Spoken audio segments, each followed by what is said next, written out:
दर्शकों, आजकल एक पुस्तक बहुत चर्चा का विषय बनी हुई है जिसका नाम है भविष्य मालिका पुराण, जिसको उड़िया भाषा में अच्युतानंद दास जी ने लिखा और उसको हिंदी भाषा में रूपांतरित किया पंडित श्री काशीनाथ मिश्र जी ने।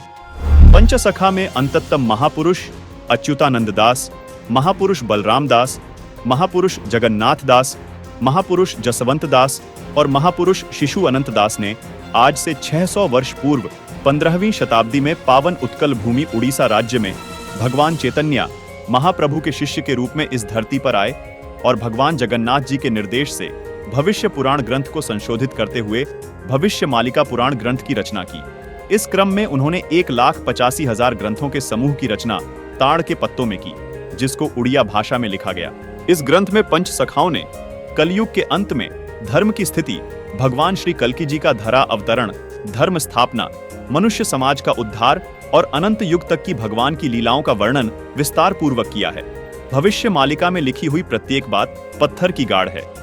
ये हमेशा सच साबित हुई है, जैसे कि भारत में मुगलों का अत्याचार, अंग्रेजों की गुलामी, स्वतंत्रता संग्राम की घटनाएं, स्वतंत्रता संग्राम सेनानियों का वर्णन, भारत देश का टूटकर आजाद होना, पाकिस्तान, बांग्लादेश, श्रीलंका, बर्मा देश का निर्माण, प्रथम विश्व युद्ध, द्वितीय विश्व युद्ध, अज्ञात रोग और महामारी आना आदि आदि, ये सभी घटनाएं घटित हो चुकी हैं।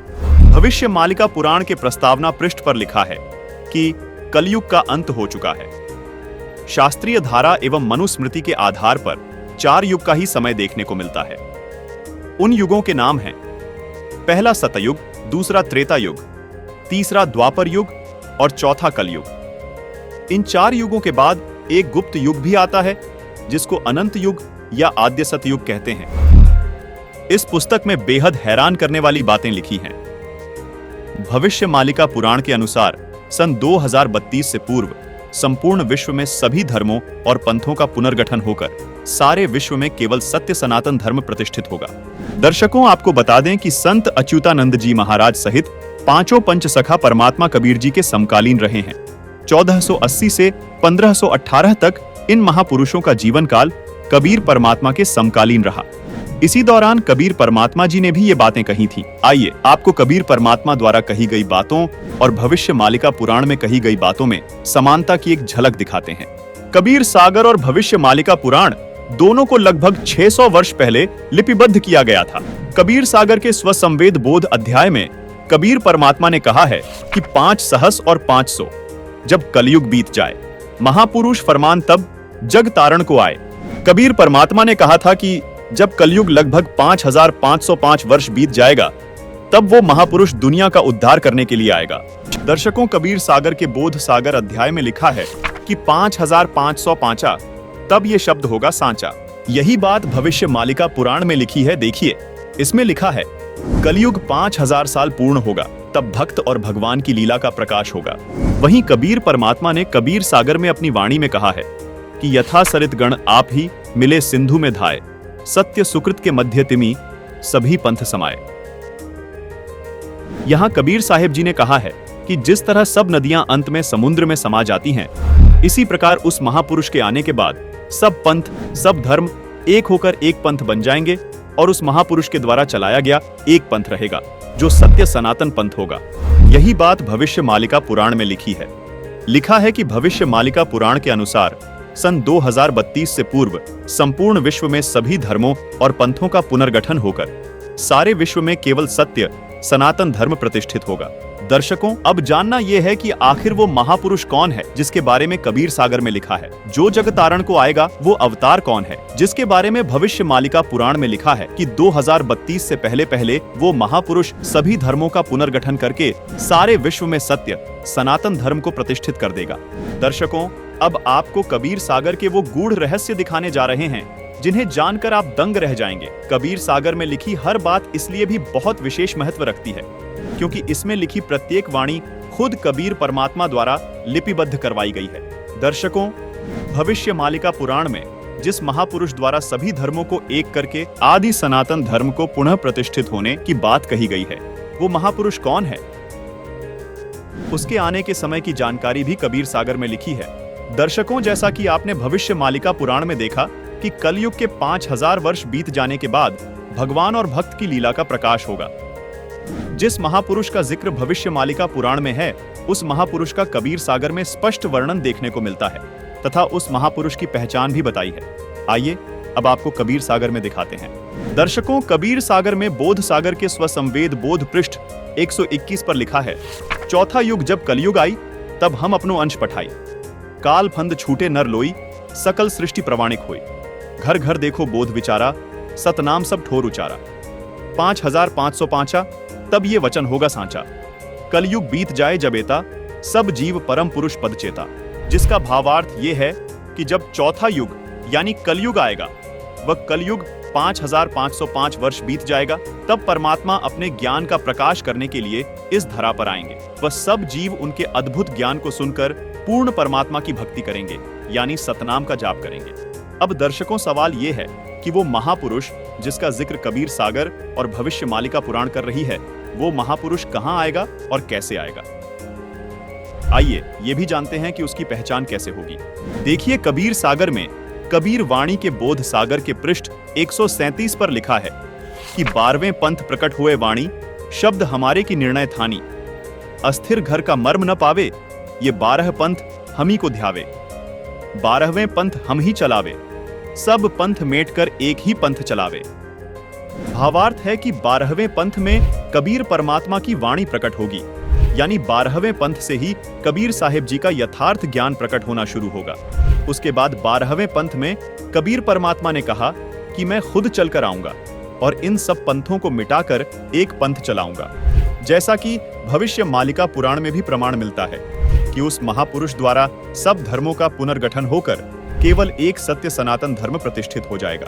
दर्शकों, कबीर सागर में लिखी इन वाणियों को पढ़ने के बाद 3 सवाल और निकलकर सामने आते हैं, जिनका जवाब हम इसी कबीर सागर में खोजेंगे। सवाल नंबर 1, ये जो वाणियां बोली गई हैं, ये कब सत्य सिद्ध होंगी? सवाल नंबर 2, वो 12वां पंथ कौन सा है जिसमें चलकर खुद कबीर साहिब जी महापुरुष के रूप में आएंगे? सवाल नंबर 3, वो महापुरुष कौन है? पहला सवाल था, ये वाणियां कब सत्य सिद्ध होंगी? इसका जवाब कबीर सागर में कबीर वाणी के बोध सागर के पृष्ठ 137 पर लिखा है। देखिए, 5505 तब ये शब्द होगा सांचा। मतलब कलयुग के 5505 वर्ष बीत जाने के बाद ये वचन सत्य सिद्ध होंगे। आइए अब देखते हैं कलयुग के 5505 वर्ष कब पूरे होते हैं। कलयुग 4,32,000 वर्ष का होता है। तो अब हमें देखना यह है कि आज कलयुग कितना बीत चुका है और कलयुग के 5505 वर्ष कब पूरे होते हैं, क्योंकि कबीर साहिब जी ने भी कलयुग 5505 वर्ष बीतने को विशेष बताया है। दर्शकों, कबीर सागर में बोध सागर के स्वसंवेद बोध पृष्ठ 121 पर लिखा है, चौथा युग जब कलयुग आई, तब हम अपनो अंश पठाई।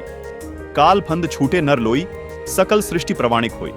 घर घर देखो बोध विचारा, सतनाम सब ठोर उचारा। 5505 तब ये वचन होगा सांचा। कलयुग बीत जाए जब एता, सब जीव परम पुरुष पद चेता। अब आपको 2 पवित्र पुस्तकों से प्रमाणित करते हैं कि कलयुग के 5505 वर्ष कब पूरे हुए। दर्शकों, आपको यहां हम याद दिलाना चाहेंगे कि इन दोनों पुस्तकों को आदरणीय शंकराचार्य जी व पूरा हिंदू समाज प्रमाणित मानता है। पहली पुस्तक का नाम है ज्योतिर्मय ज्योतिर्मठ, जिसके संपादक, लेखक एवं संकलन करता है विष्णु दत्त शर्मा, और दूसरी पुस्तक का नाम है हिमालय तीर्थ, जिसके प्रकाशक है रणजू चक्रवर्ती। आदि शंकराचार्य की जीवनी पुस्तक में लिखा है कि आदि शंकराचार्य जी का जन्म ईशा जी से 508 वर्ष पहले हुआ था। फिर पुस्तक हिमालय तीर्थ में भविष्यवाणी की है, जो आदि शंकराचार्य जी के जन्म से पहले की है। कहा है कि आदि शंकराचार्य जी का जन्म कलयुग के 3000 वर्ष बीत जाने के बाद होगा। अब गणित की रीति से जांच करके देखते हैं कि वर्तमान में यानी सन 2024 में कलयुग कितना बीत चुका है। आदि शंकराचार्य जी का जन्म ईशा जी से 508 वर्ष पहले हुआ था। आदि शंकराचार्य की जीवनी पुस्तक के अनुसार शंकराचार्य जी का जन्म हुआ कलयुग 3000 वर्ष बीत जाने पर, मतलब वर्ष 2024 में कलयुग बीत चुका है 3000 जमा 2532 वर्ष, यानी गणित के हिसाब से आज कलयुग 5532 वर्ष बीत चुका है। दर्शकों, अब देखना यह है कि आज 2024 में से कितने वर्ष कम करने पर कलयुग के 5505 वर्ष पूरे होते हैं। मतलब 27 साल पहले कलयुग के 5505 वर्ष पूरे हो चुके थे और साल था 1997। जी हाँ, बिल्कुल, वर्ष 1997 में कलयुग 5505 वर्ष बीत चुका था।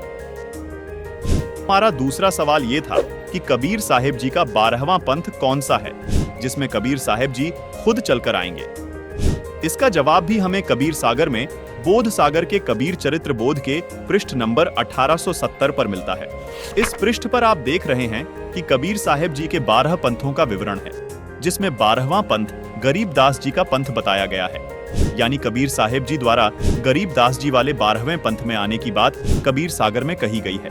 अब आप सोच रहे होंगे कि ये गरीबदास जी कौन है और इनका जन्म कब हुआ। इसका जवाब भी हमें कबीर सागर में कबीर वाणी के बोध सागर के पेज 136 पर मिलता है। लिखा है कि संवत 1775 हुई। यहाँ 75 गलत प्रिंट हुआ है, ये 74 है, सही वाणी है। संवत 1774 हुई, ता दिन प्रेम प्रकटे जग सोई, यानी जिसके माध्यम से कबीर परमात्मा की वाणी प्रकट होगी उसका जन्म संवत 1774 में होगा। आपको बता दें कि गरीबदास जी का जन्म संवत 1774 में हुआ था। उनके माध्यम से कबीर साहिब जी ने अपना संपूर्ण ज्ञान प्रकट किया। दर्शकों, आप जान चुके हैं कि 12वां पंथ गरीबदास जी महाराज का पंथ है।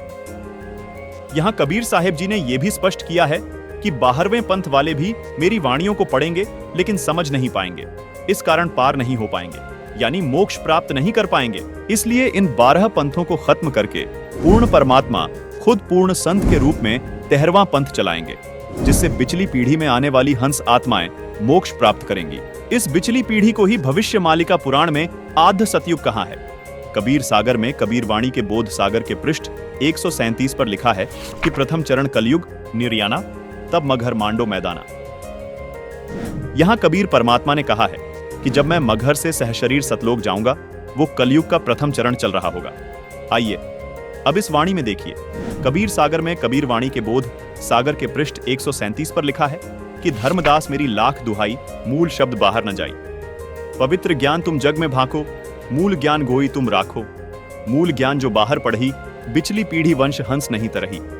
यहाँ बिचली पीढ़ी मतलब कलयुग का दूसरा चरण अथवा बीच वाला चरण है।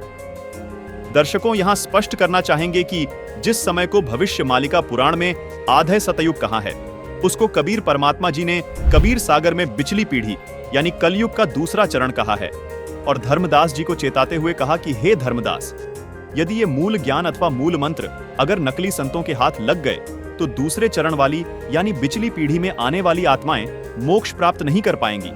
मतलब जो आधे सतयुग में जन्म लेगा उसका पूर्ण लाभ वो आत्माएं नहीं उठा पाएंगी। भविष्य मालिका पुराण में लिखी इस बात को भी विस्तार से समझाते हैं कि वो महापुरुष कौन है। आइए कबीर सागर से आपको स्पष्ट करते हैं, जो खुद कबीर परमात्मा द्वारा बोला गया सूक्ष्म वेद है। देखिए, कबीर सागर में बोध सागर के स्वसम वेद बोध के पेज नंबर 171 पर लिखा है कि 5 सहस और 500 जब कलयुग बीत जाए, महापुरुष फरमान तब जग तारण को आए। हिंदू तुर्क आदिक सबे जेते जीव जहान, सतनाम की साख गही पावे पद निर्वाण। यथा सरितगण आप ही मिले सिंधु में धाय, सत सुकृत के मध्य तिमी सभी पंथ समाये। जब लग पूर्ण हुए नहीं ठीके को तिथिवार, कपट चातुरी तभी लो स्वसंवेद निराधार।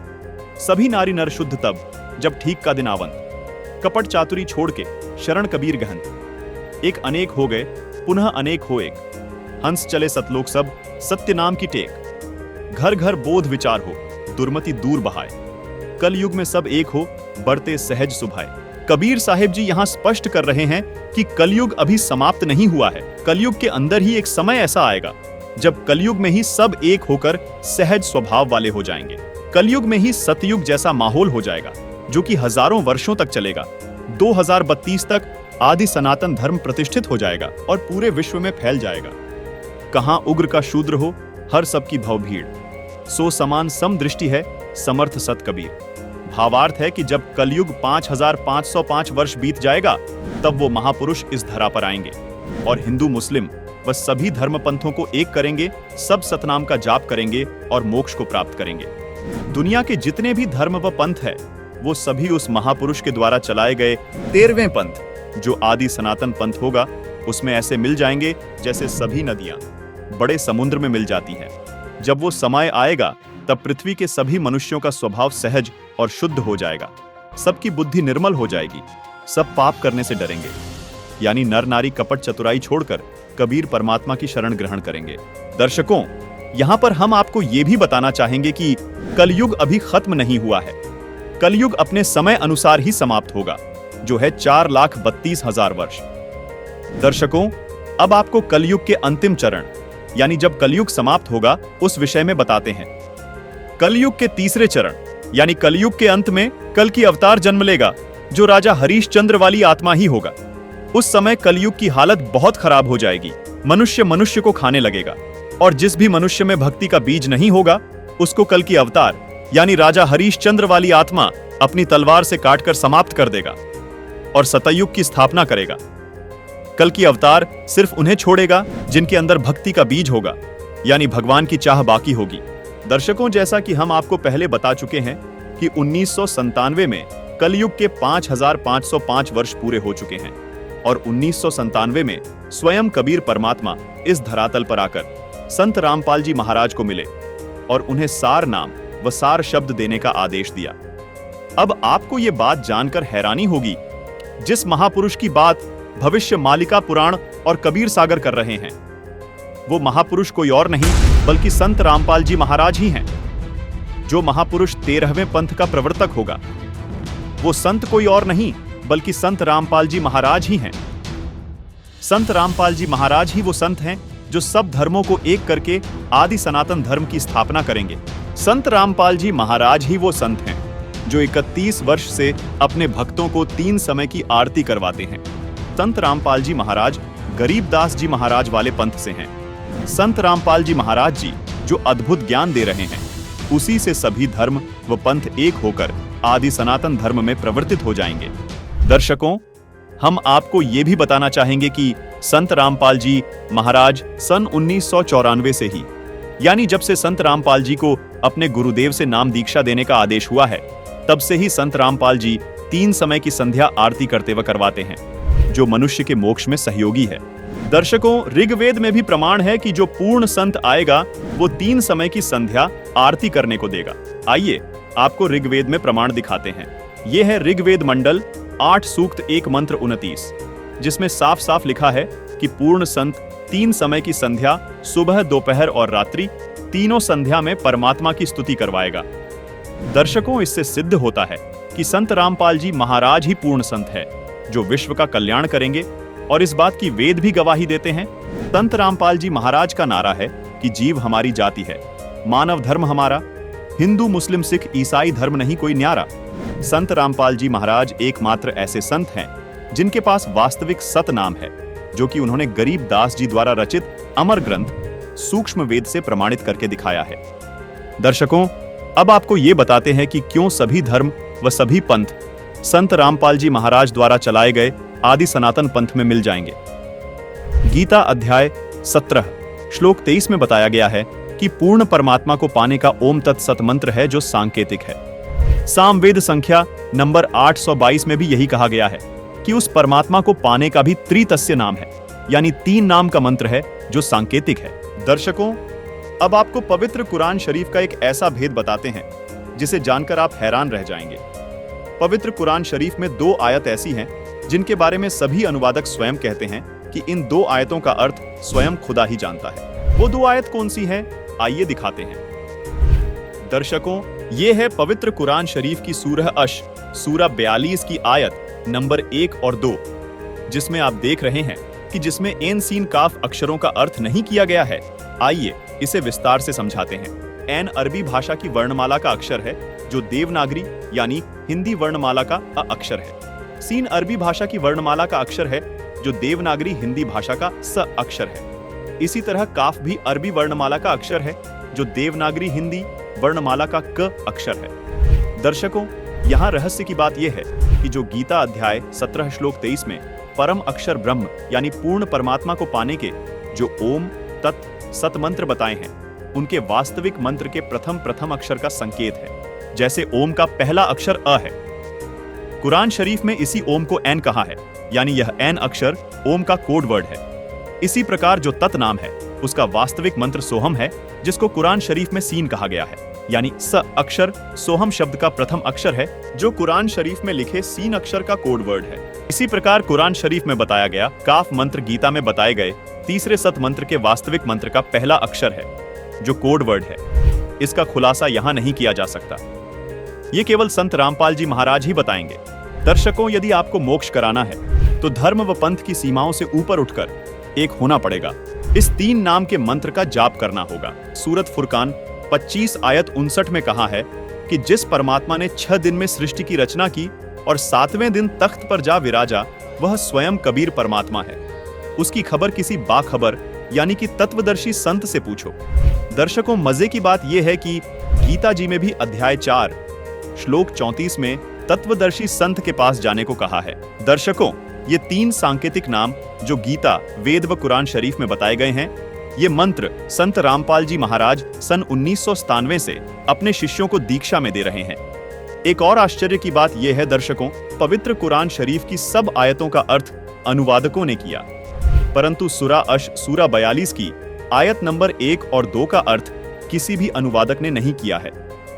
इससे भी स्पष्ट हो जाता है कि पूरा मुस्लिम समाज इस मूल मंत्र के रहस्य को नहीं जानता, जो पूर्ण कल्याणकारक है, जिसको खुदा कबीर ने संत गरीबदास को बताया तथा फिर संत रामपाल जी तक पहुंचाया है। दर्शकों, सबसे बड़ी हैरानी की बात यह है कि आज तक सूरा अश सूरा 42 की इन आयतों का अनुवाद किसी भी अनुवादकर्ता ने नहीं किया है, लेकिन संत रामपाल जी महाराज जी द्वारा लिखी पुस्तक मुसलमान नहीं समझे ज्ञान कुरान में इन आयतों व मंत्रों एन सीन काफ को पेज नंबर 12 पर पूरे विस्तार से समझाया है। हमारी सभी मुसलमान भाइयों से अपील है कि कृपया संत रामपाल जी महाराज द्वारा लिखी ये पुस्तक मुसलमान नहीं समझे ज्ञान कुरान अवश्य पढ़ें व अपना जीवन धन्य बनाएं। गीता, वेद व कुरान में बताए गए ये सांकेतिक मंत्र केवल संत रामपाल जी महाराज के पास है। इसलिए सभी धर्म व सभी पंथ केवल संत रामपाल जी महाराज से ही नाम दीक्षा लेकर मोक्ष प्राप्त कर सकते हैं। संत रामपाल जी महाराज ये सांकेतिक मंत्र 1997 से अपने शिष्यों को दे रहे हैं, जिससे उनको अद्वितीय लाभ हो रहे हैं। संत रामपाल जी महाराज सूक्ष्म वेद से प्रमाणित करके बताते हैं कि जैसे हिंदू साहिबान अलग अलग समय पर अलग अलग देवताओं की स्तुति करते हैं, उसी प्रकार मुस्लिम भाई भी 5 समय की नमाज करते हैं, जो कि अल्लाह की स्तुति है। ये आरती और नमाज करना ग्लूकोज की तरह समझो, जो आपके मन और आत्मा को साफ रखता है, लेकिन जिससे भगवान अथवा अल्लाह की प्राप्ति होगी, जन्म मरण से छुटकारा मिलेगा, वो औषधि अथवा नाम मंत्र अलग है। नमाज और आरती करने से मोक्ष नहीं मिल सकता। मोक्ष प्राप्ति के सांकेतिक मंत्र गीता जी और कुरान शरीफ दोनों में लिखे हैं। गीता जी में जिनको ओम तत्सत लिखा है, उन्हीं को कुरान शरीफ में एन सीन काफ लिखा है। इन सांकेतिक अक्षरों के वास्तविक मंत्र संत रामपाल जी महाराज उपदेश देते समय अपने शिष्यों को देते हैं। इसके अलावा जो भी मंत्र जाप चाहे हिंदू धर्म में किए जाए या मुस्लिम धर्म में, वो व्यर्थ हैं। जैसे हिंदू धर्म के तथा कथित धर्म गुरु राधे राधे, ओम नमः शिवाय, हरे राम हरे कृष्ण, ओम भगवते वासुदेवाय नमः मंत्र देते हैं। ओम नमो भगवते वासुदेवाय आप जपें। इसलिए शास्त्र विरुद्ध है। इसी प्रकार मुसलमान भाई कलमा पढ़ते हैं, उससे भी कोई लाभ नहीं होगा, क्योंकि वो कुरान में लिखे एन सीन काफ मंत्रों से मेल नहीं खाते। कुरान के अनुसार हक पूजा के यही 3 मंत्र हैं जो सांकेतिक है, जिनको केवल बाखबर ही बता सकता है। दर्शकों से हमारा निवेदन है कि यदि आपको मोक्ष चाहिए तो जो भक्ति संत रामपाल जी महाराज बता रहे हैं वो ही भक्ति करनी होगी, क्योंकि संत रामपाल जी महाराज के अतिरिक्त कोई भी तत्वदर्शी संत अथवा बाखबर इस पृथ्वी पर नहीं है। दर्शकों, अब आपको सुप्रसिद्ध संत तुलसीदास उर्फ जय गुरुदेव मथुरा वाले बाबा की एक पुस्तक दिखाते हैं। पुस्तक का नाम है जय गुरुदेव की अमर वाणी भाग 2, जिसके पेज नंबर 59 पर एक भविष्यवाणी मिलती है। बाबा जय गुरुदेव ने 28 अगस्त 1971 को एक भविष्यवाणी की थी, जिसमें बाबा जय गुरुदेव जी ने बताया कि महापुरुष का जन्म भारतवर्ष के छोटे से गांव में हो चुका है और वह व्यक्ति मानव इतिहास का सबसे महत्वपूर्ण व्यक्ति बनेगा। उसे जनता का इतना बड़ा समर्थन प्राप्त होगा कि आज तक किसी को नहीं मिला है। वह महापुरुष नए सिरे से विधान को बनाएगा और वह विश्व के संपूर्ण देशों पर लागू होगा। उसका एक झंडा होगा, उसकी एक भाषा होगी। दर्शकों, बाबा जय गुरुदेव ने 7 सितंबर 1971 को एक और भविष्यवाणी की है। देखिए, इसी पुस्तक जय गुरुदेव की अमरवाणी भाग 2 के पेज नंबर 50 पर लिखा है कि वह अवतार जिसकी लोग प्रतीक्षा कर रहे हैं वो 20 वर्ष का हो चुका है। यदि उसका पता बता दूं तो लोग उसके पीछे पड़ जाएंगे। अभी ऊपर से आदेश बताने के लिए नहीं हो रहा है। मैं समय का इंतजार कर रहा हूं और सभी महात्माओं ने समय का इंतजार किया है।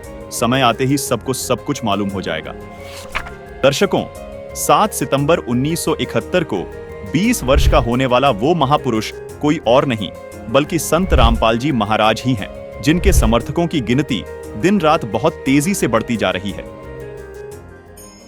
जिनके ज्ञान का परचम पूरे विश्व में लहराने लगा है, जो जल्द ही पूरे विश्व में स्थापित हो जाएगा। दर्शकों, अभी आपको हंगरी नाम के एक महान भविष्यवक्ता की महान भविष्यवाणी से रूबरू करवाते हैं। देखिए, हैरान कर देने वाली ये भविष्यवाणी।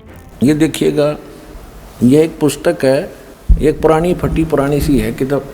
ये देखो, युग निर्माण की सुनिश्चित संभावना, ये तो इसका नाम है, टाइटल है। लेखक है इसका बलराम सिंह परिहार, प्रकाशक है युग निर्माण योजना, गायत्री तपोभूमि, मथुरा से।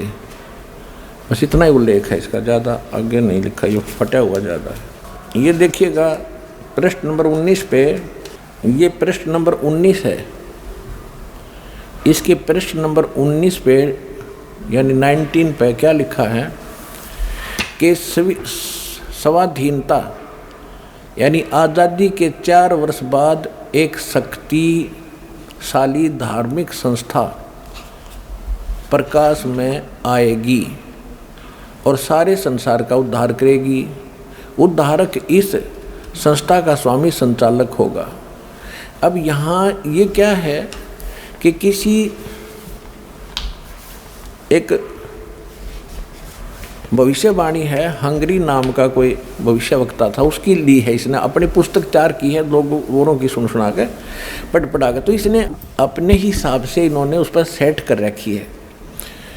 इसका अर्थ ये था कि 1947 में भारत स्वतंत्र हुआ, उसके 4 वर्ष बाद दास का जन्म होया 1951 में। इसका अर्थ तो ये बनता है कि स्वाधीनता के 4 वर्ष बाद 1951 में एक संत का जन्म होगा जो धार्मिक संस्था को ऐसी बनाएगा जो पूरे विश्व का कल्याण करेगी।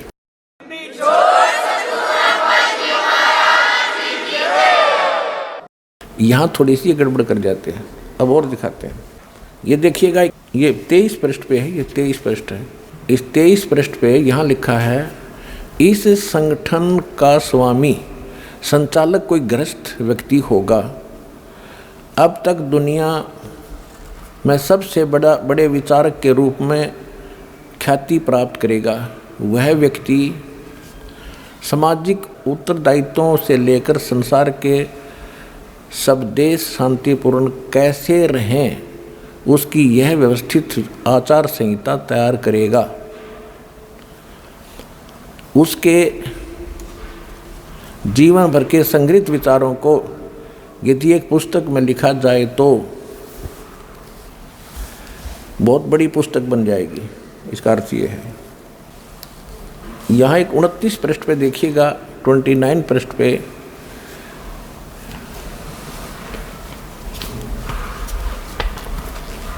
एशिया के किसी देश, संभवतः भारतवर्ष में, एक नम्र ग्रामीण परिवार में एक महान आत्मा ने जन्म ले लिया है जो एक महान आध्यात्मिक क्रांति का सूत्रपात, संचालन और नियंत्रण करेगा। इसके पीछे क्रियाशील आत्माओं की शक्ति होगी जो संसार की वर्तमान विकृत परिस्थितियों को बदल डालेंगी।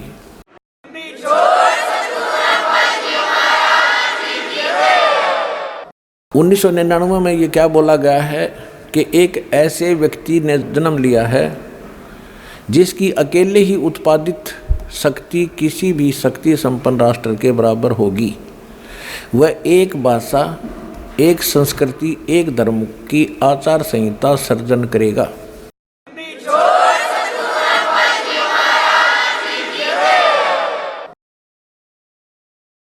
यहाँ देखिएगा 43 पृष्ठ पे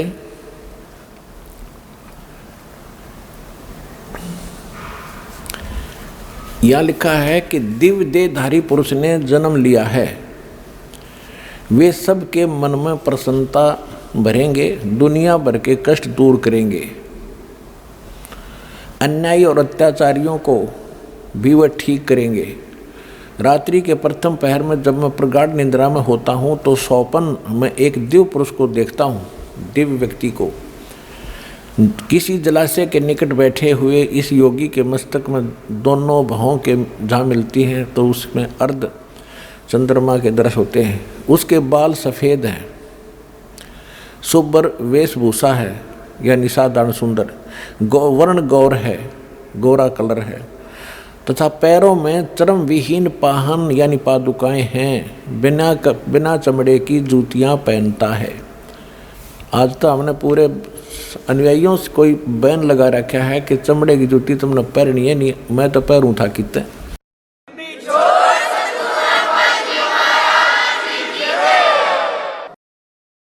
अब देखिएगा इसके पृष्ठ नंबर 72 पे, इसके 72 पृष्ठ पर देखिएगा, यहाँ लिखा है कि इतिहास के अद्वितीय महापुरुष के बारे में नॉस्ट्रेडमस ने भी कुछ संकेत दिए हैं। उसके मस्तक में चंद्रमा होगा, वेशभूषा बहुत सादी होगी यानी लाल पीले कपड़े नहीं होंगे, उसके लंगोट लंगाट बांध के नहीं घूमेगा। 2 विवाह होंगे, 2 पुत्र होंगे, 2 पुत्रियां होंगी। अब यहाँ इसके ऊपर थोड़ा सा आपको संस्कार का भी बताऊंगा। इन संपूर्ण भविष्यवाणियों का लिंक नीचे डिस्क्रिप्शन बॉक्स में दिया गया है। दर्शकों, भविष्य वक्ता की ये भविष्यवाणी केवल संत रामपाल जी महाराज पर ही सटीक बैठती हैं, जिसमें उन्होंने कहा है कि 1951 में एक संत का जन्म होगा, जिसकी अध्यक्षता में एक धार्मिक संस्था का निर्माण होगा जो पूरे विश्व का कल्याण करेगी। साथ में यह भी साफ लिखा है कि उस संस्था का संचालक एक गृहस्थ व्यक्ति होगा, अपने अद्भुत ज्ञान की बदौलत पूरे संसार में ख्याति प्राप्त करेगा। उस महापुरुष की 4 संतान होंगी, 2 पुत्र व 2 पुत्रियां होंगी। ये सब भविष्यवाणियां सिर्फ और सिर्फ संत रामपाल जी महाराज पर खरी उतरती है। संत रामपाल जी महाराज का जन्म एक साधारण ग्रामीण परिवार में हुआ। संत रामपाल जी महाराज ही वो संत हैं जो कभी चमड़े की बनी वस्तु का इस्तेमाल नहीं करते हैं, न कभी अपने शिष्यों को करने देते हैं। भविष्यवाणी में यह भी लिखा है कि उस संत के बाल सफेद होंगे। अतः इस महान भविष्यवक्ता की भविष्यवाणी भी यही सिद्ध करती है कि वो महापुरुष कोई और नहीं, संत रामपाल जी महाराज ही हैं। दर्शकों, अब आपको राजस्थान राज्य के एक सुप्रसिद्ध संत बाबा रामदेव की भविष्यवाणी भी दिखाते हैं। यह है पुस्तक 24 प्रमाण, जिसके पेज नंबर 65 पर लिखा है कि नगर कोट नहीं, जाट कहां सी, मुखबंद होके कवि गुण गासी। यहाँ बाबा रामदेव जी कह रहे हैं कि वह महापुरुष जाट जाति में आएगा और कवि यानी कबीर परमात्मा के गुण गाएगा। संत रामपाल जी महाराज का जन्म एक किसान परिवार में जाट जाति में हुआ है। संत रामपाल जी महाराज एकमात्र ऐसे संत हैं जो कबीर देव यानी कबीर परमात्मा के गुण 1988 से संसार को सुना रहे हैं। इसी पुस्तक 24 प्रमाण के पेज नंबर 111 पर देखिए, संत रामपाल जी महाराज के बारे में एक और भविष्यवाणी की गई है। हर आसी हरियाणे तोरण, रंगरी रीत चुकासी, सुंदर खाती अगम भाषिया, जुग चौथा में होसी। यहां भी संत रामदेव जी अपनी वाणी में साफ साफ कह रहे हैं कि वो महापुरुष हरियाणा में आएंगे और चौथे युग यानी कलयुग में आएंगे। दर्शकों, जिस समय संत रामपाल जी महाराज का जन्म हुआ उस समय गांव धनाना जिला सोनीपत पंजाब प्रांत में था, जो बाद में 1966 में पंजाब से अलग होकर हरियाणा प्रांत का हिस्सा बना। संत रामपाल जी महाराज का जन्म 8 सितंबर 1951 को धनाना गांव में हुआ था। इसी पुस्तक 24 प्रमाण के पेज नंबर 62 पर संत रामपाल जी महाराज के बारे में एक और भविष्यवाणी की गई है। कलयुग में सतयुग अवसी, पहरा पाप रा पलटेला, सांचा संत दल में आवसी ऋषिजन साख भरेला। दर्शकों, कबीर सागर और भविष्य मालिका पुराण में लिखी भविष्यवाणी संत रामदेव जी की भविष्यवाणी से ज्यों की त्यों मेल खाती है। संत रामदेव जी भी कहते हैं कि कलयुग में ही सतयुग जैसा माहौल होगा। वो पूर्ण संत अपने आध्यात्मिक ज्ञान के जरिए बढ़ रहे पाप को खत्म कर देगा। दर्शकों, वो संत कोई और नहीं बल्कि संत रामपाल जी महाराज ही हैं। आइए आपको एक और भविष्यवाणी दिखाते हैं जो संत गरीबदास जी महाराज ने सूक्ष्म वेद के अथअसुर निकंदन रामायणी पृष्ठ नंबर 716 पर लिखी है। सदगुरु दिल्ली मंडल आयसी सूती धरनी सूम जगायसी। संत गरीबदास जी महाराज कह रहे हैं कि वो महापुरुष दिल्ली मंडल में आएगा और अज्ञान के अंधेरे में सोई हुई आत्माओं को जगाएगा। दर्शकों, गांव धनाना जिला सोनीपत हरियाणा, जहां संत रामपाल जी महाराज का जन्म हुआ, ये क्षेत्र दिल्ली मंडल में आता है। अभी आपको गुरु नानक देव जी भाई बाले वाली जन्म साखी से भी प्रमाणित करते हैं कि वो महापुरुष जो कबीर जी और नानक जी के बाद इस धरा पर आएगा, वो जाट जाति में आएगा। इन सभी भविष्यवाणियों ने भी सिद्ध कर दिया कि वो अवतार जिसकी लोग प्रतीक्षा कर रहे थे, वो कोई और नहीं, संत रामपाल जी महाराज ही हैं। दर्शकों, संत रामपाल जी महाराज के बारे में और भी बहुत से महान भविष्यवक्ताओं की भविष्यवाणियां देखने के लिए डिस्क्रिप्शन बॉक्स में इस वीडियो का लिंक डाला है। लिंक पर क्लिक करके उन सभी महत्वपूर्ण भविष्यवाणियों को भी जरूर देखें। संपूर्ण जानकारी के लिए इस वीडियो को पूरा देखिएगा।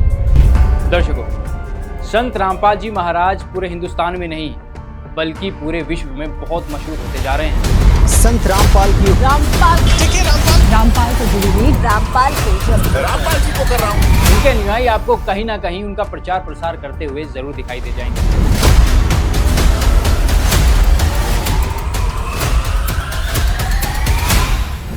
ऐसे में हमने सोचा क्यों ना आम लोगों से संत रामपाल जी महाराज जी के बारे में कुछ जानते हैं, उनके विचार लेते हैं। इसके बाद जो कुछ निकलकर सामने आया वो बहुत चौंका देने वाला था। संत रामपाल जी महाराज जी के ऊपर आरोप लगे कि वो सनातन हितैषी नहीं बल्कि सनातन विरोधी है।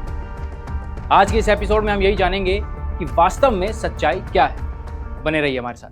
सनातनी पूजा के पतन की कहानी संत रामपाल जी महाराज की जुबानी, भाग 1। सनातन एक विचार है, वो सनातन है, वो हिंदुत्व है। तेरा ज्ञान गलत, तेरा नाम गलत, तेरी साधना गलत। हरे राम राम राम हरे हरे, हरे कृष्ण कृष्ण कृष्ण। वेद मंत्र है ये, इससे बड़ा तो कोई वेद उपनिषद नहीं है। इसी नाम से तारक मंत्र से भगवान शिव काशी में मोक्ष प्रदान करते हैं। 108 बार इस मंत्र को जपें। राम जपो या कृष्ण जपो या हरि जपो या राधा जपो, और जैसी शरीर की परिस्थिति हो सहो। फिर ये मंत्र जाप करते हरे राम राम राम कृष्ण कृष्ण हरे हरे। फिर ये किस लिए? इनको किसी के कल्याण से कोई लेना देना नहीं। भाई उन्होंने सीधा सीधा विरोध कर दिया हमारे सनातन धर्म का, हिंदू धर्म का। ये हमारे हिंदू धर्म के खिलाफ षड्यंत्र रच रहे हैं। तो भाई ये तो वही बात कर सकता है जिसने भाई संत रामपाल का ज्ञान समझा ना हो। दर्शकों, यह जानने से पहले कि संत रामपाल जी महाराज सनातन हितैषी हैं या सनातन विरोधी, उससे पहले आपको एक ऐसे संत के विचारों से रूबरू करवाते हैं जिनको समाज ने अनजाने में सनातन धर्म का सबसे बड़ा हितैषी होने का प्रमाण पत्र दे रखा है। ये हैं गीता मनीषी ज्ञानानंद जी महाराज, जिनके आश्रम वृंदावन कुरुक्षेत्र जैसे धार्मिक स्थलों पर बने हैं ताकि गीता जी के मानने वाले हर श्रद्धालुओं को गीता जी के गूढ़ रहस्य को जानने का मौका ज्ञानानंद जी महाराज से मिल सके। आइए गीता मनीषी ज्ञानानंद जी महाराज का यह इंटरव्यू आपको दिखाते हैं। इस इंटरव्यू को दिखाने का मकसद ये भी है कि ज्ञानानंद जी महाराज को गीता जी का सबसे बड़ा ज्ञाता ये समाज मानता है। वास्तव में ऐसा है या नहीं, इस इंटरव्यू को सुनने के बाद आपके सारे भ्रम दूर हो जाएंगे। ये धर्मगुरु समाज को सनातन से जोड़ रहे हैं या तोड़ रहे हैं। देखिए ये इंटरव्यू। आजकल हमें सुनने को मिल रहा है कि सनातन धर्म को हमें फॉलो करना चाहिए, तो क्या है आपके अनुसार सनातन धर्म? सनातन एक तो वो है जो सृष्टि के प्रारंभ से चल रहा है। विश्व भर की जितनी विचारधाराएं हैं, जितने सेक्ट्स हैं, जितने मत मतांतर हैं, जितनी भी संप्रदाय हैं, मजहब हैं, वो आप देखेंगे उनका कोई टाइम पीरियड है। कब प्रारंभ हुए कोई टाइम निश्चित होगा, किसके द्वारा शुरू हुए कोई नाम निश्चित होगा। लेकिन विश्व में केवल एक सनातन है जिसके लिए ये नहीं कहा जा सकता कब और किससे। जब से सृष्टि बनी जो तब से प्रारंभ हुआ है वो सनातन है। तो सनातन धर्म और हिंदू धर्म में क्या फर्क है? मतलब मैं ये अपने लिए भी जानना चाहूंगी और दर्शकों के लिए भी। देखो, सनातन और हिंदू वस्तुतः पर्याय हैं। सनातन इसलिए कहा जाता है जो अनादि है, और हिंदू एक विचार है। हिंदुत्व एक विचार है, एक सोच है। वो सोच है जिसमें उदारता है, जिसमें विश्व बंधुत्व है, जिसमें जीवन मूल्यों का सम्मान है, जिसमें आदर्शों का सम्मान है, जिसमें किसी को कष्ट देकर सुख पाने की भावना नहीं है, कष्ट सहकर भी जिसमें सुख देने की भावना है, वो सनातन है, वो हिंदुत्व है। तो पर्याय है, लेकिन एक सोच है उदारता की, एक सोच है सद्भावना की, और एक सोच है मानवीय मूल्यों से लेकर के विश्व बंधुत्व तक की। जी महाराज जी, जैसे मैं गीता का अध्ययन करती हूँ, मैं खुद भी धार्मिकता की तरफ काफ़ी रुचि रखती हूँ, तो मैंने इस अध्याय 4 में पढ़ा था कि ऐसा कोई ज्ञान था जो लुप्त हो गया था और उसको दोबारा जगत में लाने के लिए गीता का ज्ञान लिखा गया था। तो क्या ज्ञान था वो, और क्यों जो उस टाइम पे भक्ति हुई बीच में, क्या वो गलत थी? सबसे पहली बात तो ये बेटे कि गीता का ज्ञान लिखा नहीं गया, जी बोला गया था, मैं माफी चाहूंगी मैं उसके लिए। हाँ जी, द्वारा उपदेश के रूप में दिया गया था। और दूसरी बात है, जब अर्जुन को कुरुक्षेत्र में भगवान उपदेश दे रहे होते हैं तो वहाँ वो कहते हैं कि बीच में एक समय ऐसा आया, सा काले निहमैता युगो नष्टा परंतप, ये योग की स्थितियां लुप्त हो गई थी। तो ये तो हम सब देखते ही हैं कि सूर्य के प्रकाश के आगे भी कहीं ना कहीं बादल आ जाते हैं, लेकिन फिर समय आता है जब हवाएं चलती हैं, बादल छटते हैं, सूर्य का प्रकाश फिर आगे आ जाता है। तो ऐसे ही समय के साथ साथ कुछ काल ऐसा बीच में रहा जिसमें योग का, ज्ञान का कहीं ना कहीं लोप सा हो गया। जैसे सूर्य बादलों से आच्छादित हो जाता है, तो कई ऐसी परंपराएं आ गई। तो ये बात केवल आज की नहीं है, क्योंकि आज की तो हम देखें तो भक्ति काल बीच में आया, जैसे भक्ति भाव का प्रभाव बढ़ा। लेकिन ये बात जो भगवान कृष्ण कह रहे हैं, इस बात को भी 5160 साल हो चुके हैं।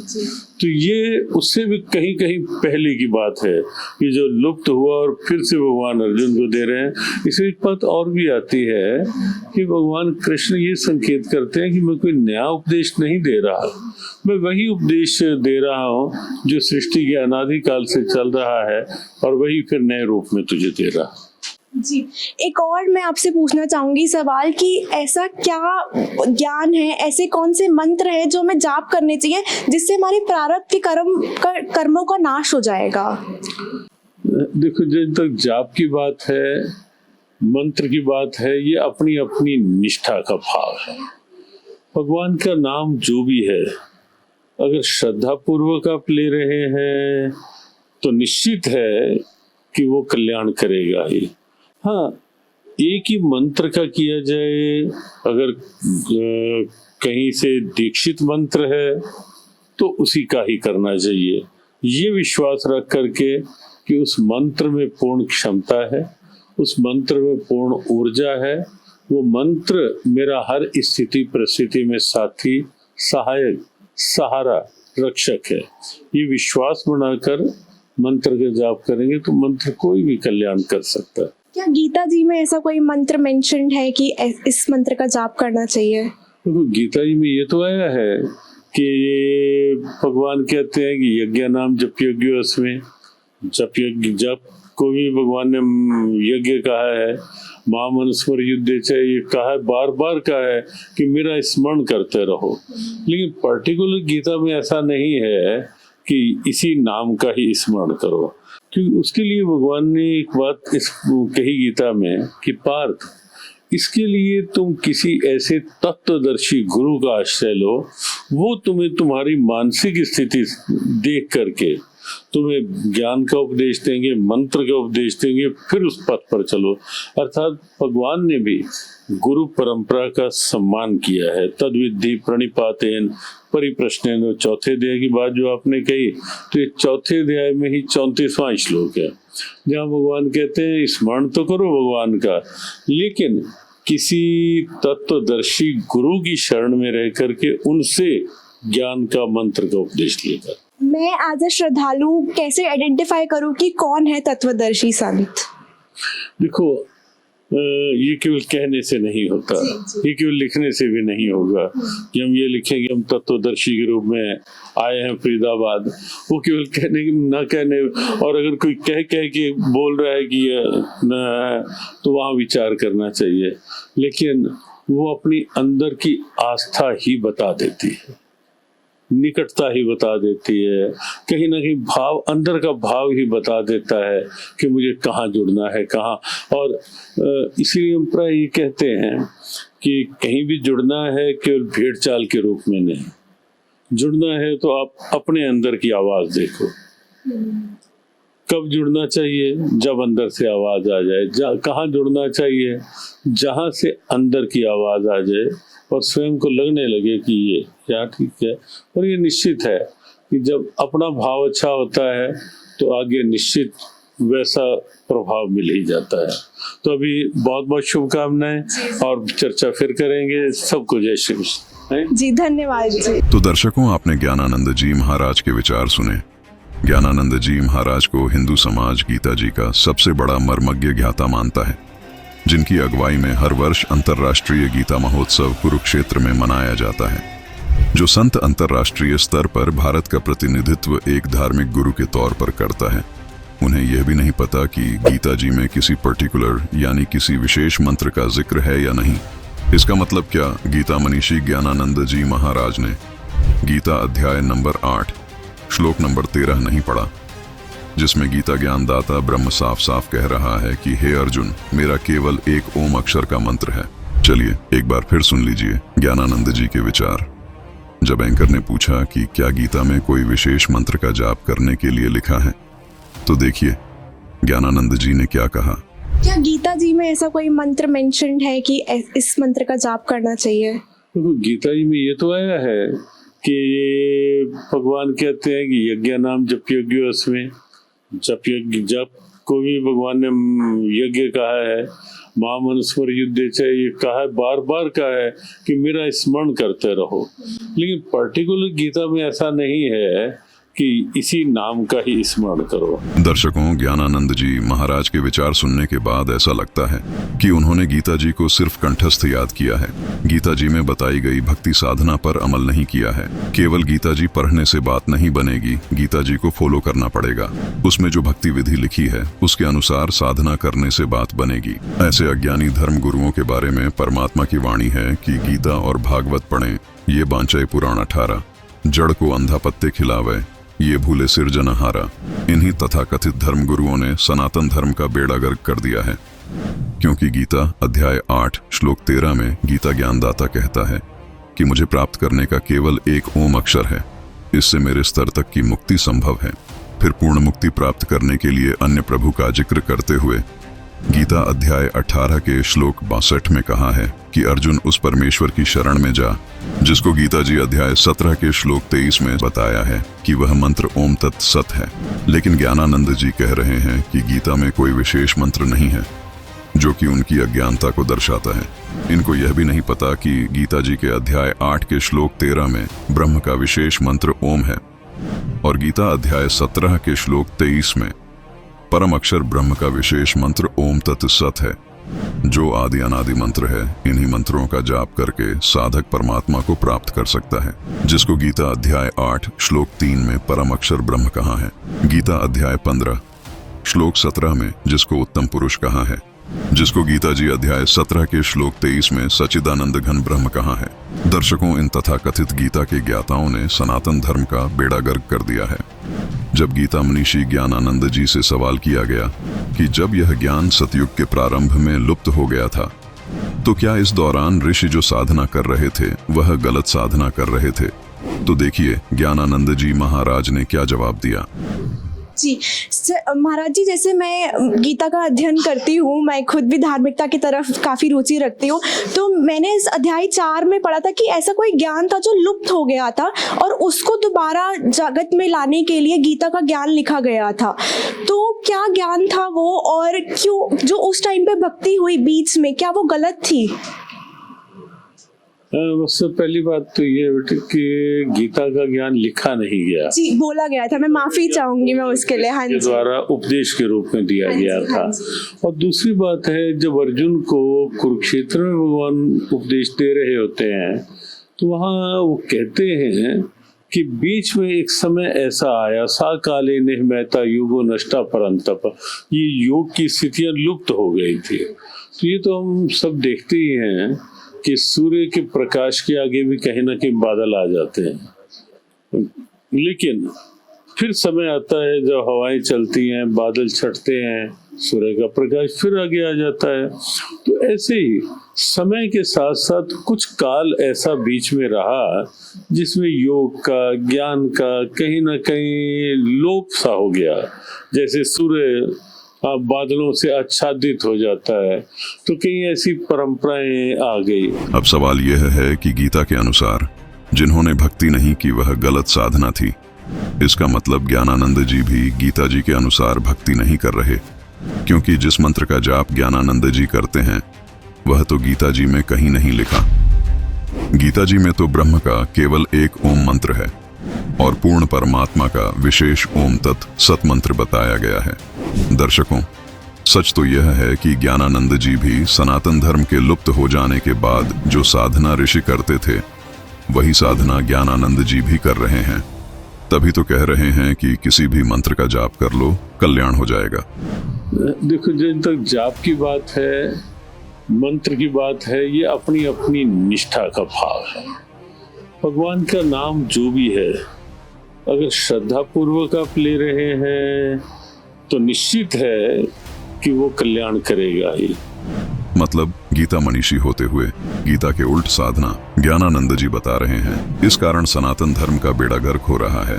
दर्शकों, गीता मनीषी ज्ञानानंद जी महाराज के विचार आपके सामने रखने का हमारा मकसद ये है कि वर्तमान में ज्ञानानंद जी को सनातन धर्म के ज्ञाता के रूप में गीता जी की संपूर्ण जानकारी रखने वाला संत माना जाता है। अब आप खुद विचार कीजिए, जब गीता मनीषी को ही गीता जी की सही जानकारी नहीं है, खुद गीता मनीषी गीता जी के विरुद्ध साधना कर रहे हैं, तो अन्य धर्मगुरु गीता जी का कितना ज्ञान रखते होंगे। इस बात को जनता भी अब समझने लगी है। दर्शकों, पवित्र गीता जी एक ऐसा प्रमाणित मीटर है जो सिद्ध करता है कि कौन सच्चा सनातनी है। बहुत से धर्मगुरु सनातनी होने का दम भरते हैं। जब गीता जी के मीटर में हमने ज्ञानानंद जी महाराज को मापा तो पाया कि वो मनमानी साधना कर रहे हैं। उनके मंत्र गीता अध्याय 8 श्लोक 13 से और गीता अध्याय 17 के श्लोक 23 से मेल नहीं खाते। आइए, ज्ञानानंद जी की तरह एक और सुप्रसिद्ध संत है प्रेमानंद जी महाराज। जब मशहूर अभिनेत्री हेमा मालिनी अपने भाई कनन चक्रवर्ती के साथ उनके दर्शन करने के लिए पहुंची तो उन्होंने उनको क्या मंत्र जपने के लिए दिया, देखिए। और हमारे भाई साहब हैं कनन चक्रवर्ती, चेन्नई में रहते हैं, बहुत आपका भक्त हैं। जी जी, हाँ, यूट्यूब के द्वारा जो सत्संग सुनते हाँ, वो सुनकर बहुत ही मुझे, तो हम लोग ने बहुत चाहा कि इस बार अभी आपको मिलना है। श्री जी की कृपा से ही होता है मिलना भी।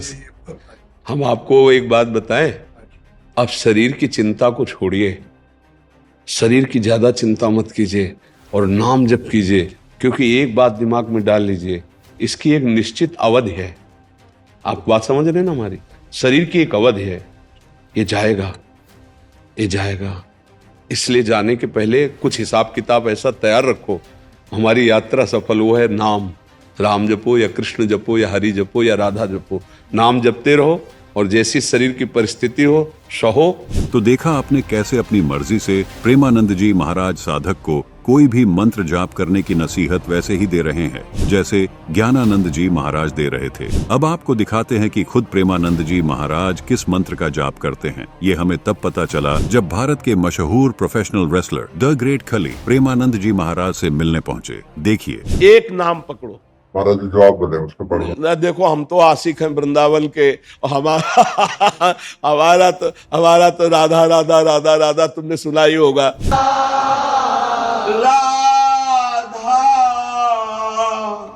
राधा राधा राधा राधा राधा राधा राधा तो आप चाहे 20 मिनट ही जपिए, 10 मिनट जपिए, पर राधा राधा राधा राधा। तो देखा आपने, प्रेमानंद जी महाराज भी गीता जी में वर्णित अध्याय 8 श्लोक 13 व गीता अध्याय 17 श्लोक 23 में वर्णित मंत्र का जाप नहीं करते। वो भी मनमानी साधना ही कर रहे हैं, जबकि खुद स्वीकार कर रहे हैं कि गीता जी में भगवान ने बोला है कि मेरा स्मरण कर। देखिए ये वीडियो। भगवान गीता जी में कहते हैं ओम इत्याक्षरम ब्रह्म, मेरा ही तो नाम। भगवान कह रहे इसको जो बार बार स्मरण करता है और मेरा ध्यान करता है, 2 शब्द कहे। मामनुस्मर युद्ध चे, भगवान आदेश कर रहे हैं, मेरा स्मरण करते हुए युद्ध रूपी कर्म कर। हैरानी की बात है, प्रेमानंद जी ये खुद भी स्वीकार कर रहे हैं कि गीता में भगवान अपना स्मरण करने के लिए कह रहे हैं, जो गीता अध्याय 8 श्लोक 13 में साफ साफ लिखा है। देखिए ये मंत्र जिसको स्मरण करने के लिए गीता ज्ञानदाता बोल रहे हैं, बावजूद इसके प्रेमानंद जी राधा राधा खुद तो जप ही रहे हैं और साथ साथ लोगों से भी जपवा रहे हैं। इसलिए हम कह रहे हैं इन धर्म गुरुओं ने सनातन धर्म का बेड़ा गर्क कर रखा है। दर्शकों, अब आपको एक वीडियो क्लिप और दिखाते हैं जिसमें प्रेमानंद जी महाराज अनिरुद्ध, कुछ भी हो जाए किसी भी तरह से शास्त्र विरुद्ध साधना नहीं करनी चाहिए। एक बार फिर सुनिए मतलब प्रेमानंद जी खुद इस बात को स्वीकार कर रहे हैं कि मनमाना आचरण किसी भी सूरत में नहीं करना चाहिए, जो कि ठीक भी है, क्योंकि गीता जी अध्याय 16 के श्लोक 23 के अनुसार मनमाना आचरण करना शास्त्र विरुद्ध साधना है। लेकिन दुख की बात यह है कि दूसरों को नसीहत देने वाले प्रेमानंद जी महाराज खुद राधे राधे मंत्र का जाप करके मनमाना आचरण कर रहे हैं। ये बात हम इसलिए कह रहे हैं क्योंकि गीता अध्याय 8 श्लोक 13 में केवल एक ओम अक्षर का जाप करने के लिए कहा गया है। अब आपको प्रेमानंद जी महाराज की इसी वीडियो का आगे का अंश सुनाते हैं कि केवल भगवत यशगान करने से ही मुक्ति मिल जाएगी। देखिए प्रेमानंद जी यहाँ साफ साफ ये कह रहे हैं कि मुक्ति प्राप्त करने के लिए आपको सिर्फ भगवान का यशगान सुनना है, इसके अलावा कुछ भी करने की जरूरत नहीं। न यज्ञ करने की, न तप करने की, न व्रत करने की और न ही मंत्र जाप करने की। अब यहाँ जहन में तुरंत ये सवाल आता है कि अनिरुद्धाचार्य को ज्ञान देने वाले प्रेमानंद जी फिर खुद क्यों राधे राधे मंत्र का जाप जप रहे हैं, व्रत क्यों करते हैं? सच तो ये है दर्शकों कि ये सब कथावाचक खुद तो शास्त्र विरुद्ध साधना करते ही हैं, साथ में अन्य लोगों से भी करवाते हैं, क्योंकि गीता जी के अध्याय 8 श्लोक 13 में साफ लिखा है कि मेरा केवल एक ओम अक्षर जाप करने का है, जिससे ब्रह्मलोक की प्राप्ति होती है। और ब्रह्मलोक तक की साधना को भी गीता ज्ञानदाता ने अध्याय 7 श्लोक 18 में अनुतमाम यानी घटिया कहा है, क्योंकि ब्रह्मलोक में गए हुए साधक भी वापस जन्म मृत्यु में आते हैं, जिसका प्रमाण हमें गीता अध्याय 8 श्लोक 16 में मिलता है। और यदि पूर्ण मोक्ष चाहिए तो गीता अध्याय 17 श्लोक 23 में वर्णित मंत्र ओम तत् सत का जाप करना होगा, जो कि सांकेतिक है, जिसको तत्वदर्शी संत बताएगा। दर्शकों, जहां कुछ देर पहले प्रेमानंद जी भगवत यशगान करने से मोक्ष बता रहे थे, अब वही प्रेमानंद जी हट करके मन को राधा नाम में लगाने को बोल रहे हैं। देखिए एक जज महोदय से प्रेमानंद जी महाराज की ये ज्ञान चर्चा। अवतार सिंह जी, जज पटियाला। राधे राधे जी, राधे राधे। राधे राधे महाराज जी, कोटि कोटि प्रणाम। महाराज जी, आपसे ही ज्ञान प्राप्त हुआ कि जो हम करना चाहते हैं पर कर नहीं पा रहे, उसका कारण यह है कि अध्यात्म बल की कमी आ चुकी है। आपसे यह भी ज्ञात हुआ कि अध्यात्म बल सिर्फ और सिर्फ नाम जप से ही मजबूत होगा।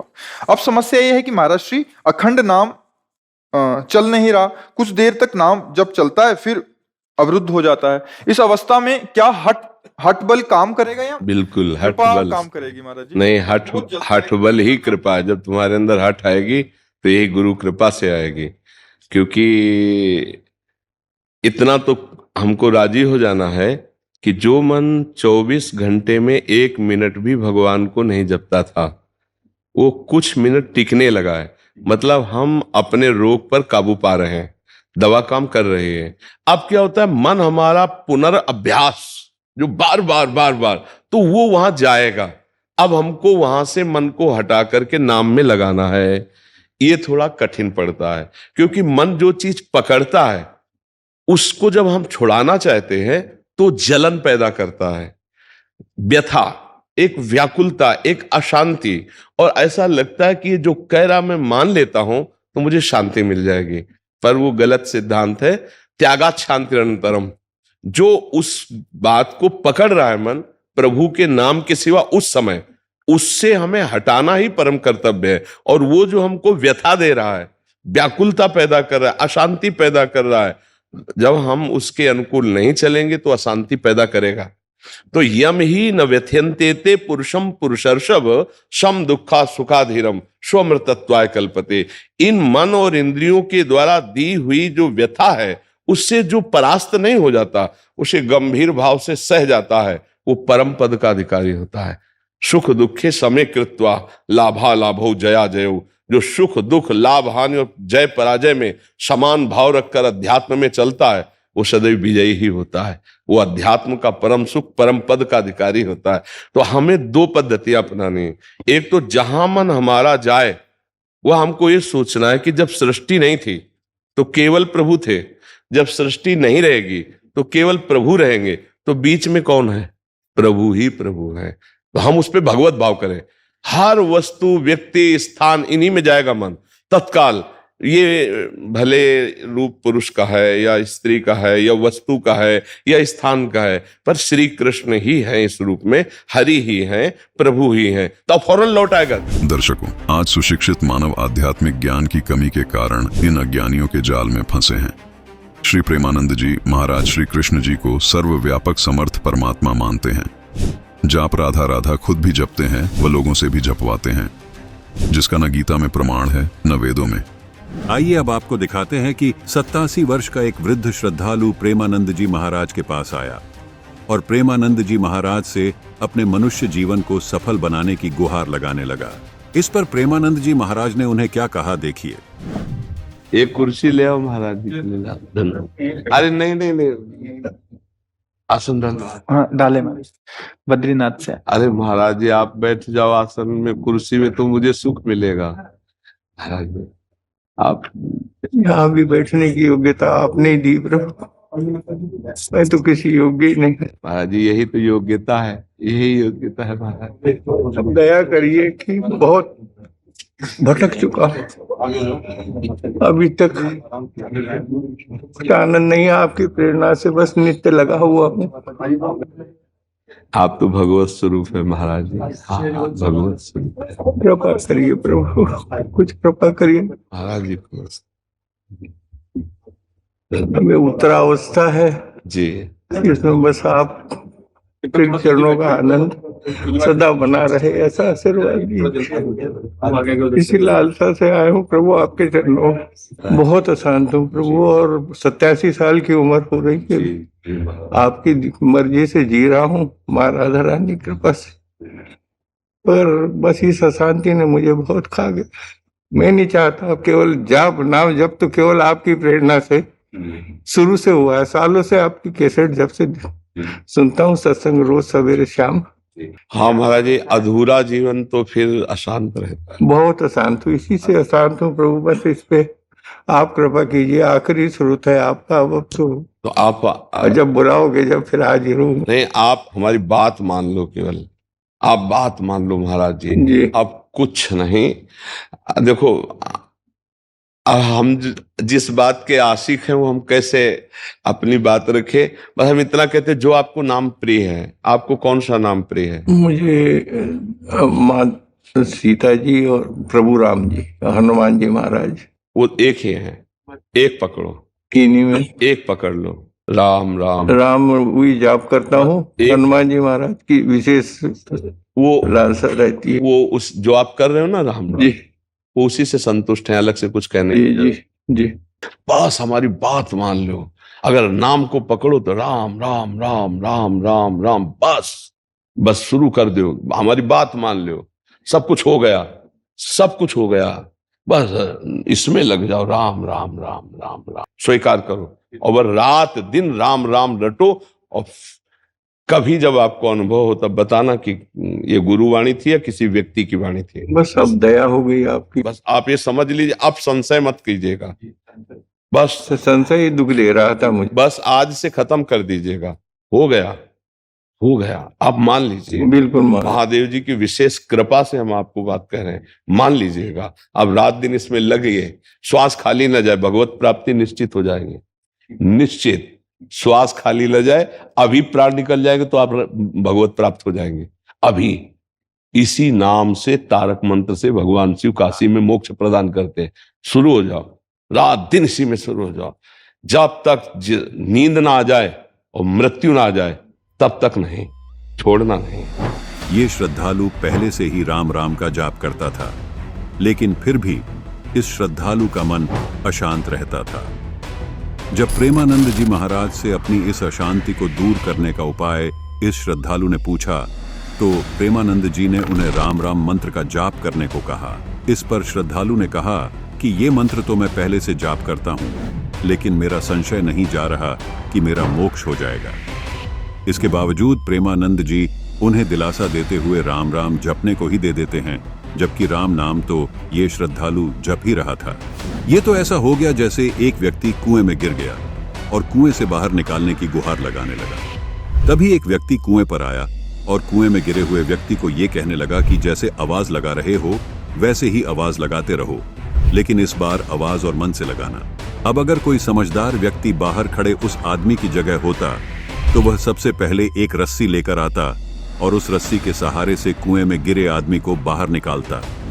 ठीक ऐसे ही आज पूरा मानव समाज संसार रूपी कुएं में गिरा हुआ है, और इस संसार रूपी कुएं से निकलने के लिए एकमात्र साधन है गीता जी।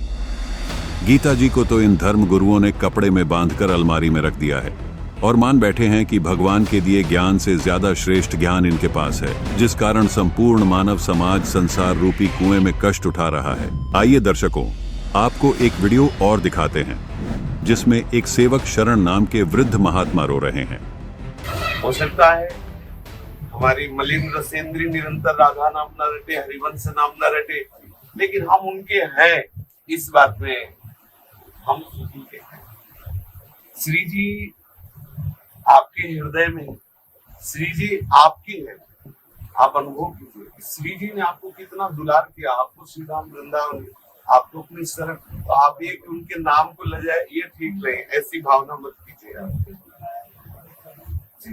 तो उन्हीं के दुलार से हमारी बात बननी है, हमसे तो कुछ बनने वाला नहीं। उनका वियोग सहन नहीं हो रहा या अपनी तरफ देखने पर सहन नहीं हो रहा। देखे सेवक जी महाराज कह रहे हैं, आलय वन बसत संग पारस के आयस कनक समान भयम। कभी भी लोहे पर इतना प्रभाव नहीं हो सकता कि वो स्वर्ण बन जाए, लेकिन सीधा वृंदावन रूपी पारस के प्रभाव से हम हैं लोहा ही, लेकिन उनके प्रभाव से हम श्री जी की सेवा के पात्र बन गए, हम श्री जी की सेवा के योग्य बन सकते हैं। रजरानी के सद्य वसीकरण चूर्ण मनंत सकते, ये हमारे लिए ही आचार्यों ने लिखा है, वाणी जी मेरे लिए लिखा है। आलय बन बसत संग पारस के आयस कनक समान भयम, ये यहाँ कोई साधना नहीं लिखी। आलय बन बसत, श्री वृंदावन धाम के वसते ही जैसे पारस के स्पर्श से बिना प्रयास के लोहा सोना हो जाता है, ऐसे धाम की कृपा प्रसाद अपने स्वरूप को प्राप्त हो जाता है। आपके चरण प्रताप से बात है, हमारी दोनों किडनी खराब है, प्रतिपल नए नए शरीर में विकार उत्पन्न होते रहते, कष्ट होता है, लेकिन बिल्कुल बहुत कृपा का अनुभव होता है। आप गुरुजनों के प्रसाद से, लाडली जी के दुलार का अनुभव होता है। अपनी तरफ देखने पर कदम लड़खड़ाते हैं, लेकिन लाडली जी की तरफ देखने पर दौड़ लगाने का मन होता है, तो अपनी तरफ देखे क्यों?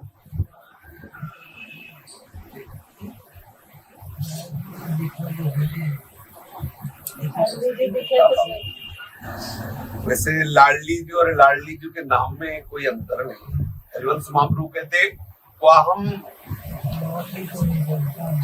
अब ये बात हम नहीं मानने वाले, आपकी जीवन हो गया वृंदावन की रज का सेवन करते हुए और आपको नाम से प्रीति न हो, नाम में तो ऐसा आप नहीं मान सकते, आप कहें भी तो नहीं मान सकते। इसमें झूठी बात नहीं है, क्योंकि मुझे लगता है कि मुझे तो कुछ समय हुआ हितजू की शरण हुए और आपका तो पूरा जीवन हो गया हरिवंश चंद्र जू के जी। वैसे जीना भी बहुत सरल हो जाता है महाराज जी, यदि अपने प्राणों को प्राणेश्वरी के चरणों में समर्पित कर दें। महाराज हम तो आपके बच्चे, कृपा के लिए हम तो आए हैं। वैसे नहीं रखना चाहिए। वैसे यद्यपि आपकी ये बात बहुत सही है कि कह लेना सरल है, लेकिन जब स्थिति शरीर में होती है ना, तो वो बात जैसे अपने कभी कष्ट। पर एक चीज हमने देखा है महाराज जी, अब आप जैसा अनुभव करें कि जब विशेष कष्ट होता है तब लाडली जी का है तो कि दुलार विशेष अनुभव में आता है। ये क्या हमारी त्रुटि है समझना या ऐसा है?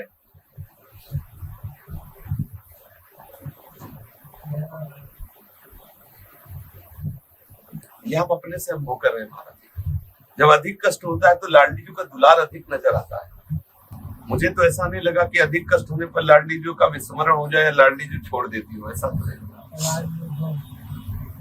हम आपके लिए जीवन अर्पित किए, आपके, हाँ आपके योग्य नहीं है लेकिन आपके हैं, इसमें कोई अंतर नहीं। इसमें तो आप भी कहे कि यार तू मेरी नहीं, तो बात हम मानने वाले हैं। हम एक तरफा प्यार करते हैं, आप हमें प्यार करें ना करें, हम आपसे प्यार करें, मैं क्या बिगाड़ूंगा? ना हमें आपसे कुछ चाहिए, कृपा, हम आपसे प्यार करते हैं, अब हमें रोक लो। हम आपके लिए जिएंगे, आपके लिए मरेंगे, अब हमें रोक लो। हमें आपसे चाहिए नहीं, कुछ नहीं चाहिए। क्या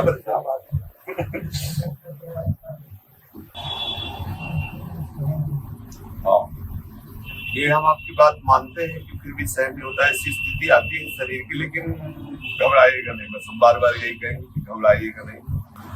हर स्थिति में मेरी लाडली जो बहुत दुलार करती हैं, वो दुलार करती रहेंगी। ऐसा कभी कष्ट आपको देंगे नहीं कि आप उनको भूल जाएं और आप उनके बिना तड़पे, ऐसा तो मुझे नहीं लगता, क्योंकि शरणागत का पक्ष लेती है लाडली। फिर हमें कोई शिकायत नहीं फिर कोई शिकायत नहीं। महाराज जी आप बचे कहाँ?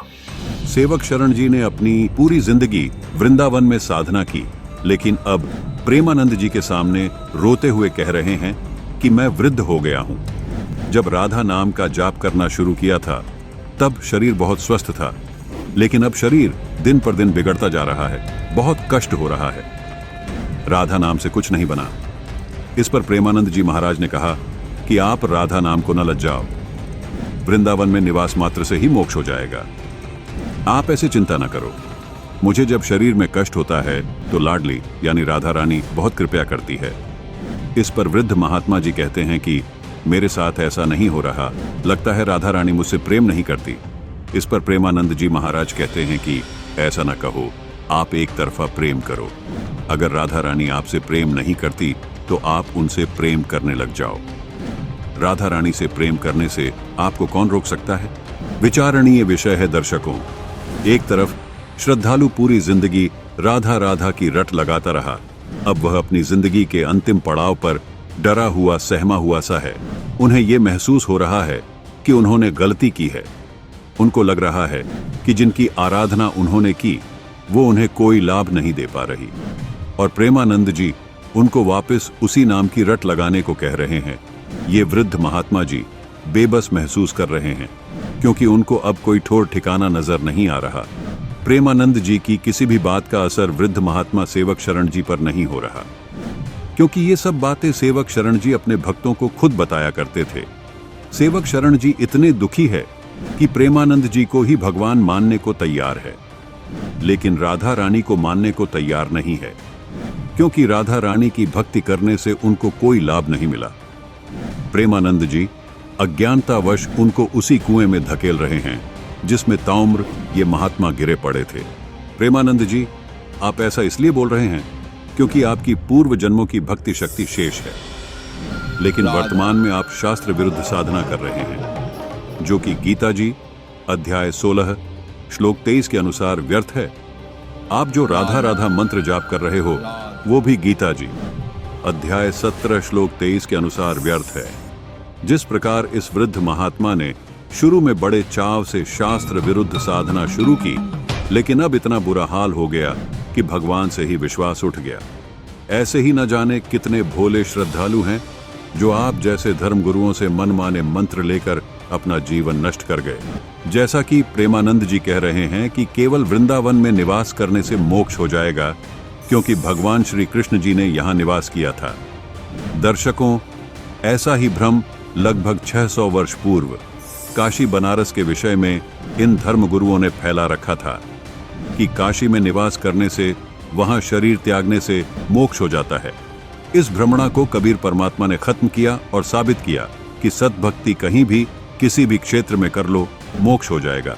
कबीर साहब जी ने अपनी वाणी में कहा है कि क्या काशी क्या ऊसर मघर, राम हृदय बस मोरा, जो काशी तन तजय कबीरा, रामे कौन निहोरा।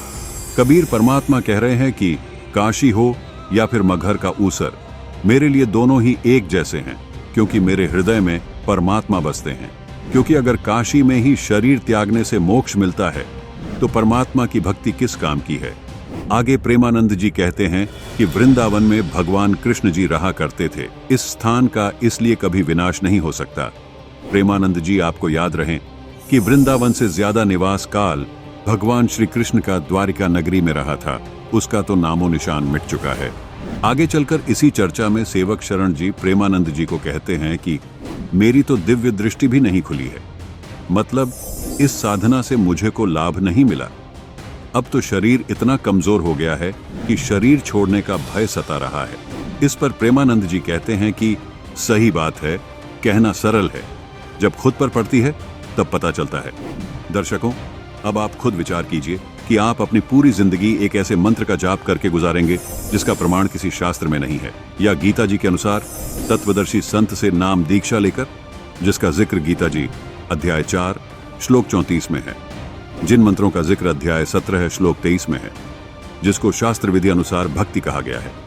फैसला आपको करना है। फिर भी प्रेमानंद जी महाराज की तरह सभी तथाकथित धर्मगुरु मनमाना आचरण ही कर रहे हैं।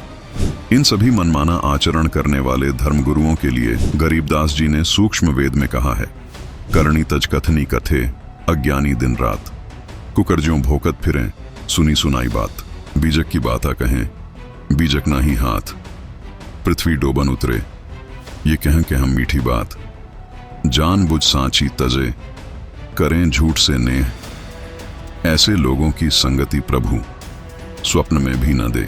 दर्शकों, कुछ और सुप्रसिद्ध कथावाचकों को भी प्रमाणित मीटर गीता जी से जांचते हैं और देखते हैं क्या उनके पास यथार्थ मंत्र है या वो भी मनमाने मंत्रों का जाप करते हुए करवाते हैं। हरे राम रामा रामा हरे हरे, हरे कृष्णा कृष्णा कृष्णा हरे। सिर्फ इसी नाम जप से भगवान मिल जाएंगे। और तुम्हें क्या लगता है इसमें भगवान का नाम है? इससे बड़ा तो कोई श्लोक नहीं है, कोई स्तोत्र नहीं है, कोई वेद उपनिषद नहीं है इस नाम से बड़ा। भगवान भगवान है, भगवान नारायण ही राम है और भगवान नारायण ही कृष्ण है। इसलिए हमारे यहाँ जो महामंत्र है उसमें दोनों का युगल नाम है, हरे राम राम राम हरे हरे, हरे कृष्णा कृष्णा कृष्णा, दोनों का नाम है। ये मूल मंत्र ये है। हाँ, वेद मंत्र है ये। जाओ, जितने यहाँ विराजमान हैं, हम और आप शक्तियों को नहीं देख पा रहे, पर ये शक्तियां आपको देख पा रही हैं। जाओ, सबकी अलाय बलाय बालाजी के चरणों में बंध जावे। लेकिन रोज हनुमान चालीसा का पाठ कौन कौन पढ़ेगा? ओम बागेश्वराय नमः मंत्र का जाप। जाओ, आज से तुम्हारे घर पर बागेश्वर बालाजी की सेना पहुंच जावे। और कोई जो भी सुन लो, हम कोई चमत्कारी नहीं है, ना हम कोई साधु है, ना हम कोई संत है, हम एकदम उपद्री आदमी है। ये कथावाचक तो ऐसे हैं दर्शकों जो अपनी हर कथा में मंत्र बदल लेते हैं। नाम है देवकी नंदन ठाकुर जी महाराज। और इसलिए आपसे बार बार कह रहा हूँ, ओम नमः शिवाय इस मंत्र का जाप खुद करो और अपने बच्चों से करवाओ। कहीं आ रहे हो, जा रहे हो, खा रहे हो, पी रहे हो, जा रहे हो, कुछ भी कोई काम, राधे श्याम राधे श्याम राधे श्याम राधे श्याम राधे श्याम राधे श्याम राधे श्याम 108 बार इस मंत्र को जपें। कृष्णाय वासुदेवाय हरये परमात्मने प्रणतक्लेशनाशाय गोविंदाय नमो नमः। इस संसार में एक भी क्लेश ऐसा नहीं है कि इस मंत्र को जापने से आपके जीवन का वो क्लेश समाप्त न हो जाए। लेकिन तब जब आपको सच्ची निष्ठा हो, इसी मंत्र को जाप करो। कौन से मंत्र को? ओम नमो भगवते वासुदेवाय। तो दर्शकों, देखा आपने किस प्रकार सनातन हितैषी होने का मुखौटा पहने ये तथाकथित धर्मगुरु गीता जी के विरुद्ध मंत्र जाप करने के लिए समाज में दे रहे हैं, जबकि गीता अध्याय 8 श्लोक 13 व अध्याय 17 श्लोक 23 में परमात्मा प्राप्ति के मंत्र जाप साफ साफ लिखे हैं, लेकिन इन कथावाचकों व तथाकथित धर्मगुरुओं ने गलत भक्ति साधना बताकर सनातन धर्म का बेड़ा गर्क कर दिया है। दर्शकों, एक बात यह भी स्पष्ट हो जाती है कि जो ज्ञान सतयुग के लगभग 1 लाख वर्ष बीत जाने पर लुप्त हो गया था, यानी नष्ट हो गया था, वह ज्ञान श्रीमद् भगवत गीता के रूप में लगभग 5600 वर्ष पहले पुनः बोला गया था। उसे वर्तमान तक भी फॉलो नहीं किया जा रहा। मतलब वर्तमान के धर्मगुरु अभी गीता का अनुसरण नहीं कर रहे, जिस कारण सनातन धर्म में सनातनी पूजा का पतन हो रहा है। आपसे अनुरोध है कि शिक्षित होने का लाभ उठाइए, अपने सदग्रंथों को फिर से खंगालिए, थोड़ा विचार कीजिए और समझिए, कहीं आप जिन धर्मगुरुओं को सच्चा सनातनी समझते हैं वो सनातन धर्म को समझते भी हैं या नहीं। दर्शकों, अब आपको एक उदाहरण के माध्यम से समझाते हैं कि कैसे ये धर्मगुरु हम सबके जीवन के साथ खिलवाड़ कर रहे हैं। इस संसार में हर व्यक्ति को एक रोग लगा है, और वो रोग है जन्म और मरण का। हर व्यक्ति ये जानता है कि इस रोग की एक दवा भी है, जो कि किसी प्रमाणित डॉक्टर मतलब किसी पूर्ण संत के पास से लेनी होगी। अब हर व्यक्ति उस पूर्ण संत की खोज में जुट गया। कुछ चालाक व्यक्तियों ने धार्मिक शास्त्रों को कंठस्थ याद तो कर लिया ताकि श्रद्धालुओं पर अपना प्रभाव जमा सकें, लेकिन उन शास्त्रों में जो लिखा था उस पर अमल नहीं किया। साथ ही जन्म मरण रूपी रोग की दवाई अपने पास होने का दावा भी करने लगे। लोगों ने उन तथाकथित गुरुओं से राम नाम रूपी दवाई लेना शुरू कर दिया। शरीर में कोई आराम न होते देख श्रद्धालुओं ने अपने धर्मगुरुओं से शिकायत की, तो धर्मगुरुओं ने कहा, प्रत्येक व्यक्ति अपने किए कर्मों का फल भोगता है। यहाँ तक कि राम जी को भी अपने कर्मों के कारण राम बन के आना पड़ा, सीता के पीछे घूमना पड़ा। ये आपके प्रारब्ध का कर्म है, ये तो आपको भुगतना ही पड़ेगा। हमारे भगवानों ने भी कर्म का फल भुगता था। आप ये दवाई खाते रहो, मतलब राधे राधे, हरे राम हरे कृष्ण आदि मंत्र जपते रहो। इससे आपका प्रारब्ध तो नहीं कटेगा, लेकिन आपका जन्म मरण रूपी रोग जरूर कट जाएगा। श्रद्धालु नाम जाप करता रहा और अंत में मृत्यु को प्राप्त हो गया। जब श्रद्धालु धर्मराज के पास गया और उसका कर्मों का हिसाब हुआ, तो बड़े कॉन्फिडेंस से श्रद्धालु ने कहा, अब मेरी जन्म मृत्यु नहीं होगी, अब मुझे पूर्ण मोक्ष मिल जाएगा। धर्मराज ने थोड़ी शंका के भाव से उस श्रद्धालु की ओर देखा। श्रद्धालु ने कहा कि क्या मैं गलत कह रहा हूं? धर्मराज ने पूछा कि आपका गुरु कौन है? श्रद्धालु ने अपने गुरु का नाम बताया और जितने भी लोग धर्मराज के दरबार में मौजूद थे, सबने अपने अपने गुरु का नाम बता दिया। धर्मराज ने अपनी बही देखी और कहा कि आप लोगों में से किसी ने भी उस पूर्ण संत से नाम जाप अथवा नाम दीक्षा नहीं ली। आप सबको दोबारा जन्म मृत्यु में जाना होगा। जो नाम जाप आपके गुरुओं ने आपको दिया है वो नकली है, वो सही नहीं है, आपके साथ धोखा हुआ है। सभी ने कहा कि इसमें हमारी क्या गलती है? हमें जो मार्गदर्शक मिले, उन्होंने जो मंत्र जाप करने के लिए दिए, वही हमने सत्य माने, उन्हीं का जाप किया। हमें कैसे पता चलता कि ये मार्गदर्शक अथवा गुरु सही है या नहीं? जो मंत्र इन गुरुओं ने हमें दिए वो सही है या नहीं? धर्मराज ने कहा कि अगर आप लोग अनपढ़ होते तो मैं एक बार को आपकी ये बात मान भी लेता कि आपका कसूर नहीं है, लेकिन आप सभी तो शिक्षित थे। जिन पुस्तकों को आप सबके मार्गदर्शकों अथवा गुरुओं ने आपको पढ़ाया, उन्हें आप सब खुद भी पढ़ सकते थे। पता तो करना चाहिए था कि वो सही बता रहे हैं या नहीं। क्या आपने गीता जी अध्याय 15 के श्लोक 1 से 4 नहीं पढ़े, जिसमें उस तत्वदर्शी संत की पहचान बताई है? क्या उन असली मंत्रों के बारे में नहीं पढ़ा जो गीता अध्याय 17 श्लोक 23 में लिखे थे? अगर पढ़ लिया होता तो अच्छा होता। उन मंत्रों को तत्वदर्शी संत से प्राप्त करके तुम्हारा ये जन्म मरण का रोग कट सकता था। तभी भीड़ का ध्यान एक तरफ खड़े एक आदमी की ओर जाता है। सभी उस आदमी की ओर इशारा करते हुए कहते हैं, धर्मराज जी, आपने उस आदमी को क्यों जाने दिया? इस पर धर्मराज उत्तर देते हैं, अच्छा इन्हें, अरे ये आपकी तरह अंधभक्त नहीं थे। इन्होंने अपने शास्त्रों को अच्छे से पढ़ा और तत्वदर्शी संत की खोज की, उन मंत्रों का जाप किया जो गीता अध्याय 17 श्लोक 23 में लिखे हैं। तभी भीड़ में से आवाज आती है, लेकिन ये तो व्रत भी नहीं करता था। तभी धर्मराज उत्तर देते हैं, हाँ, इन्होंने बिल्कुल ठीक किया जो व्रत नहीं किए, क्योंकि गीता अध्याय 6 श्लोक 16 में व्रत करना मना किया है। भीड़ से दोबारा आवाज आती है, लेकिन ये तो श्राद्ध और पितृ पूजा भी नहीं करता था। इस पर धर्मराज जी उत्तर देते हैं, हे भोले श्रद्धालुओं, इस विवेकशील भक्त ने ऐसा कोई कार्य नहीं किया जो गीता जी में मना किया गया हो। गीता अध्याय 9 श्लोक 25 में भूत पूजा पितृ पूजा करने को मना किया है। कहा है कि पितरों की पूजा करने वाले पितरों को ही प्राप्त होंगे और भूतों की पूजा करने वाले भूत बनेंगे। तो अब आप सब लोगों में जिसने भी श्राद्ध और पितृ पूजा की वो सब भूत व पितृ योनि में ही जाएंगे। ये सुनकर सब सहम जाते हैं और भीड़ से आवाज आती है, लेकिन महाराज, गीता जी तो हमने भी पढ़ी है, ये सब तो हमें किसी ने भी नहीं बताया। धर्मराज कहते हैं, इसीलिए तो गीता अध्याय 4 श्लोक 34 में तत्वदर्शी संत की तलाश करने को कहा है। यह सुनकर भीड़ में से एक व्यक्ति कहता है, लेकिन आज वर्तमान में ऐसा तत्वदर्शी संत है कौन? सभी तो अपने आप को तत्वदर्शी संत बता रहे हैं। इस पर वह आदमी उत्तर देता है जिसकी तरफ सभी लोग इशारा कर धर्मराज को यह कह रहे थे कि आपने इनको क्यों जाने दिया। भाइयों, आपको मेरी बात जरा गौर से सुननी चाहिए। आप जिस साधना को सनातनी पूजा समझकर करते रहे, वो दरअसल सनातनी पूजा नहीं थी। आज मैं आपको बताता हूं सनातनी पूजा क्या है, जो मुझे संत रामपाल जी महाराज ने बड़े ही सरल और सटीक प्रमाणों के जरिए समझाई थी।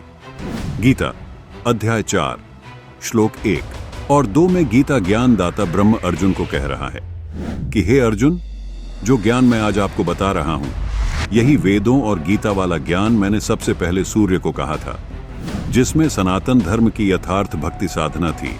वही ज्ञान सूर्य ने अपने पुत्र मनु को दिया, मनु ने अपने पुत्र इक्ष्वाकु को दिया। उसके बाद ये ज्ञान कुछ राज ऋषियों तक पहुंचा और फिर नष्ट हो गया, मतलब लुप्त हो गया। ये सनातन धर्म वाली साधना इक्ष्वाकु वंशी राज ऋषि नाभिराज तक पहुंची, जो कि आखिरी कुलकर थे। आखिरी कुलकर उनको कहा जाता था जो अपने कुल की साधना को करने वाला आखिरी वंश होता था। उसके बाद नाभिराज के पुत्र ऋषभदेव ने सनातन पूजा को छोड़कर घोर तप करना शुरू कर दिया, और इसी घोर तप वाली साधना को, जो मनमाना आचरण था, ऋषभदेव के पौत्र मारीच ने भी किया। तब से ये मनमाना आचरण समाज में शुरू हो गया। सनातन पूजा को छोड़कर ये मनमानी साधना करने से मारीची वाला जीव आगे चलकर वर्धमान महावीर जैन बना। वर्धमान महावीर जैन वाली आत्मा का आगे चलकर कितना बुरा हाल हुआ, ये किसी से भी छिपा नहीं है। इस मनमानी साधना को करने से महावीर जैन का जीव करोड़ों बार कुत्ता, करोड़ों बार गधा, करोड़ों बार वृक्ष बना, करोड़ों बार देवता भी बना। लेकिन ऐसे देवता बनने का क्या फायदा जिसके बाद इतनी दुर्गति हो और वापस जन्म मरण में आना पड़े। जिस मनमानी साधना से वर्धमान महावीर जैन का ये हाल हुआ, वही मनमानी साधना आपसे आपके धर्मगुरु करवा रहे थे। गीता जी को बोले हुए 5600 वर्ष हो चुके हैं। आपके नकली धर्म गुरुओं ने गीता को पढ़ा तो सही, लेकिन गीता को समझ नहीं पाए, जिस कारण उसको फॉलो नहीं कर पाए। अगर ये गीता जी के अनुसार भक्ति बताते तो आप सभी से ये पितृ पूजा भूत पूजा नहीं करवाते, जिसको गीता जी अध्याय 9 श्लोक 25 में मना किया है। आप लोगों से व्रत नहीं करवाते, जिसको गीता जी अध्याय 6 श्लोक 16 में मना किया है। आप लोगों से राधे राधे, हरे कृष्ण, हरे राम आदि मंत्र नहीं जपवाते। यदि आपके धर्मगुरु सच में तत्वदर्शी संत होते तो वो आप लोगों को ओम मंत्र की साधना बताते, जो गीता अध्याय 8 श्लोक 13 में बताई है। आपको पूर्ण मोक्ष मंत्र की जानकारी देते, जिसके बारे में गीता अध्याय 17 श्लोक 23 में बताया है। लेकिन दुर्भाग्य की बात है, जो साधना आप लोगों से आपके तथा कथित धर्मगुरु करवा रहे थे, उस साधना से वो खुद भी नरक में जाएंगे, और आज आपको भी नरक में भिजवा दिया। वर्तमान में केवल संत रामपाल जी महाराज एकमात्र ऐसे संत हैं जो गीता जी में वर्णित भक्ति साधना करवाकर इस सनातनी पूजा का पुनरुत्थान कर रहे हैं। वरना इन नकली धर्म गुरुओं ने तो सनातनी पूजा का बेड़ा गर्क कर रखा है। तभी भीड़ से आवाज आती है, मैं तो पहले ही कहता था, ये संत जो इतनी पुस्तकें बार बार पढ़कर सुना रहा है, ये जरूर हमारी भलाई के लिए ही बता रहा होगा। लेकिन हमारी ही मति मारी गई थी, जो नकली धर्म गुरुओं के चक्कर में पड़ गए। महाराज, ये सारा दोष उन नकली धर्म गुरुओं का है। आप उन्हें सजा दीजिए, हमें जाने दीजिए, एक मौका और दीजिए। धर्मराज कहते हैं, मैं भगवान के विधान में बंधा हूँ, जो विधान कहेगा वही करूंगा। उन नकली धर्मगुरुओं के लिए भी भगवान का विधान है, जो गलत मंत्र जाप करने के लिए श्रद्धालुओं को देता है, जो गलत भक्ति साधना बताकर किसी के मनुष्य जीवन से खेलता है। उनको यहाँ उल्टा लटकाया जाता है। उन सबको नरक में डाला जाता है जिन्होंने गलत साधना की और करवाई है। इसलिए आप सबको पहले यहाँ नरक में यातनाएं सहन करनी होंगी और फिर दोबारा जन्म मृत्यु का दुख भोगने के लिए 84 लाख योनियों में जाना होगा। दर्शकों, ठीक वैसा ही आज ये धर्मगुरु आपके साथ कर रहे हैं। आपको मनमानी साधना, नाम जाप करने को दे रहे हैं, जिससे आपका जन्म मरण रूपी रोग नहीं कट सकता।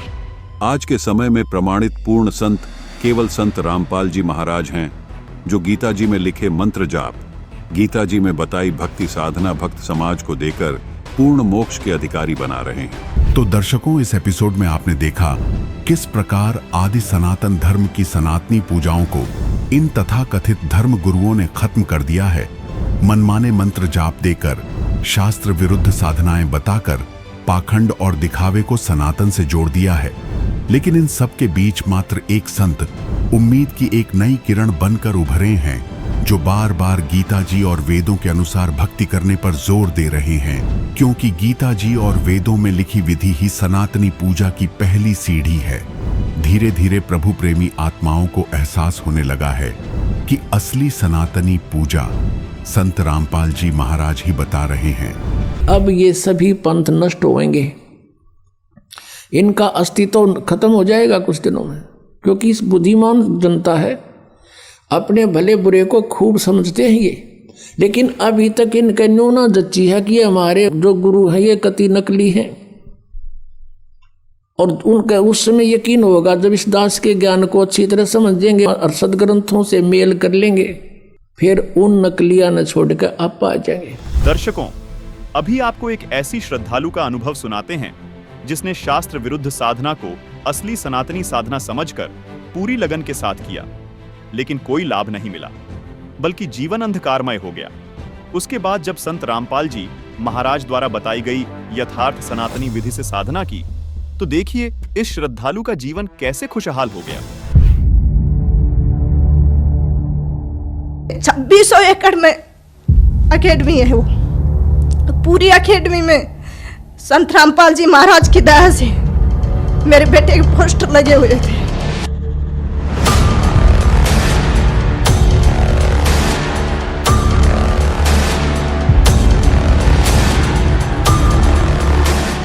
जहां भी देखें लेफ्टिनेंट केवल कृष्ण, लेफ्टिनेंट केवल कृष्ण की आवाज।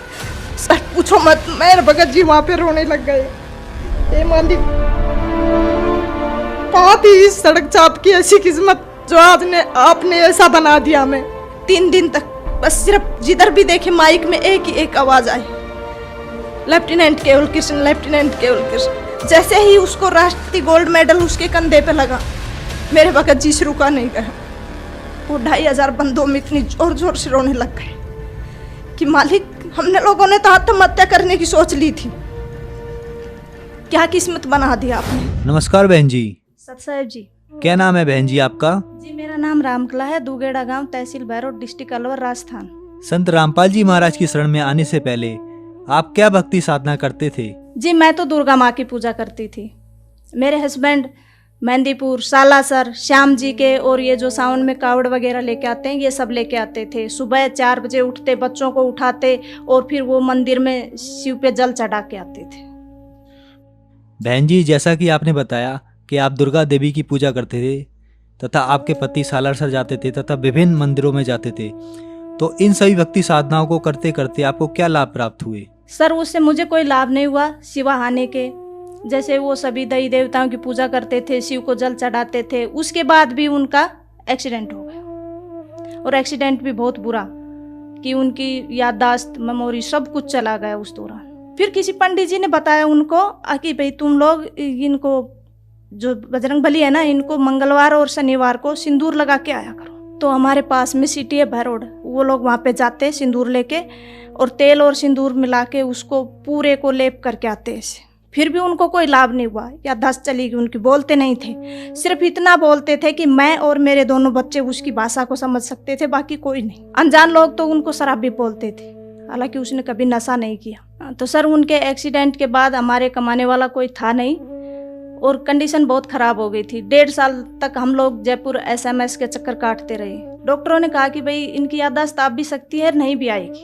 हमने कहा चलो छोड़, भगवान जो करता है जो अच्छा ही करता है। फिर क्या हुआ कि हालत इतनी ख़राब हो गई, जो भी थोड़ा बहुत पैसा था हमारे पास, ज़मीन जायदाद है नहीं, वो उनकी बीमारी में लग गई। बच्चों को पढ़ाने के लिए हमारे पास कुछ था नहीं, सरकारी स्कूल में बच्चे जाते थे। हमें एक तरह से सड़क पर आ गए थे, हमारे पास खाने पीने के लिए कुछ भी नहीं था। जैसे तैसे करके हम लोग अपना काम चलाते थे। बहुत बुरी कंडीशन हो गई थी, किसी से उधार मांगते कोई देता भी नहीं था। सब लोग बोलते थे कहाँ से देगा, ये तो पागल हो गया, मेंटल हो गया। और हकीकत में मेंटल हो गया था वो, क्योंकि याददाश्त चली गई थी उनकी। डॉक्टरों ने मना कर दिया था कि नहीं बोलेगा ये। फिर उसके बाद एक पंडित ने उसको बताया कि इसको कुत्ता और खाएगा। हकीकत में ऐसा ही हुआ, कुत्ता भी खा गया उसको। तो मैं उस पंडित के पास दोबारा गई। उससे पहले मैं पंडित लोगों को नहीं मानती थी। दुर्गा को तो मैंने उसी दिन छोड़ दिया था जिस दिन उसका एक्सीडेंट हुआ था। अगर माँ होती कहीं पे, दुर्गा माँ होती, तो इनका एक्सीडेंट नहीं होता आज, और वो भी मैंने नवरात्रा कर रखे हैं उस दौरान। फिर क्या हुआ, पंडित ने कहा कि भाई इस पे 7.5 की दशा है शनि की, आप लोग ऐसा करो कि इसको गुलाल लगाओ बजरंग बली को। मैंने कहा ठीक है भाई लगाते हैं। उसके बाद वो गुलाल लगाने लग गए। करीब 6-7 महीने तक लगातार लगाया। फिर मैं पंडित के पास गई, मैंने कहा कि अब क्या है। उसने कहा कि आपकी 7.5 है। मैंने कहा कि कम से कम 7 तो बोल दे, 6 महीने तो हो गए हमें, ये जाएगी या नहीं। पर जब भी मैं उसके पास जाती वो 7.5 ही गाता रहता। संत रामपाल जी महाराज की शरण में आप कैसे आए? जी, मेरे हस्बैंड जब बजरंग बली को गुलाल लगाने जाते थे तो उनको एक फरीदाबाद का कोई भगत जी मिला भै रोड में। उसने कहा कि आप ये क्या करते हो? तो मेरे हस्बैंड ने कहा भी मैं बजरंग बली को गुलाल लगाता हूँ, मेरे को पंडित लोगों ने बताया। उसने कहा इन सब के चक्कर छोड़ो, पंडित वंडित कोई सही नहीं बताता, आप एक काम करो मेरे गुरुजी से नाम ले लो। तो मेरे हस्बैंड ने कहा कि कौन है तुम्हारे गुरु?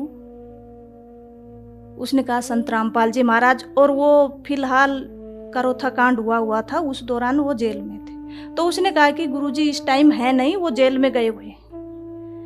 भगत जी ने कहा कि चलो मैं घर पे जाके और बच्चों की माँ से सलाह करके आपको बताऊंगा।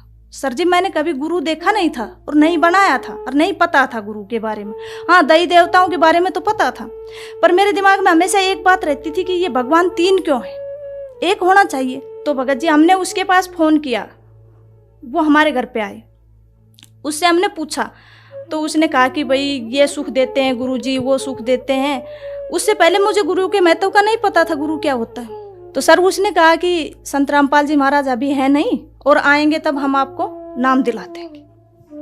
तो जैसे ही संत रामपाल जी महाराज आए, वो भगत जी हम लोगों को वहाँ पे लेके गया। उसके बाद जैसे ही हमने नाम लिया तो हम हर 15 दिन में सत्संग में जाने लगे। तो धीरे धीरे मालिक की, परमात्मा संत रामपाल जी महाराज की दया होने लगी हम लोगों पे। बहन जी, जैसा कि आपने बताया आप देवी दुर्गा की पूजा करते थे, आपके पति सालासर जाते थे, आप विभिन्न मंदिरों में जाते थे, जिससे आपको कोई लाभ नहीं मिला, आपकी आर्थिक स्थिति बिगड़ गई तथा आप सड़क पर आ गए। तो संत रामपाल जी महाराज की शरण में आप कैसे आए?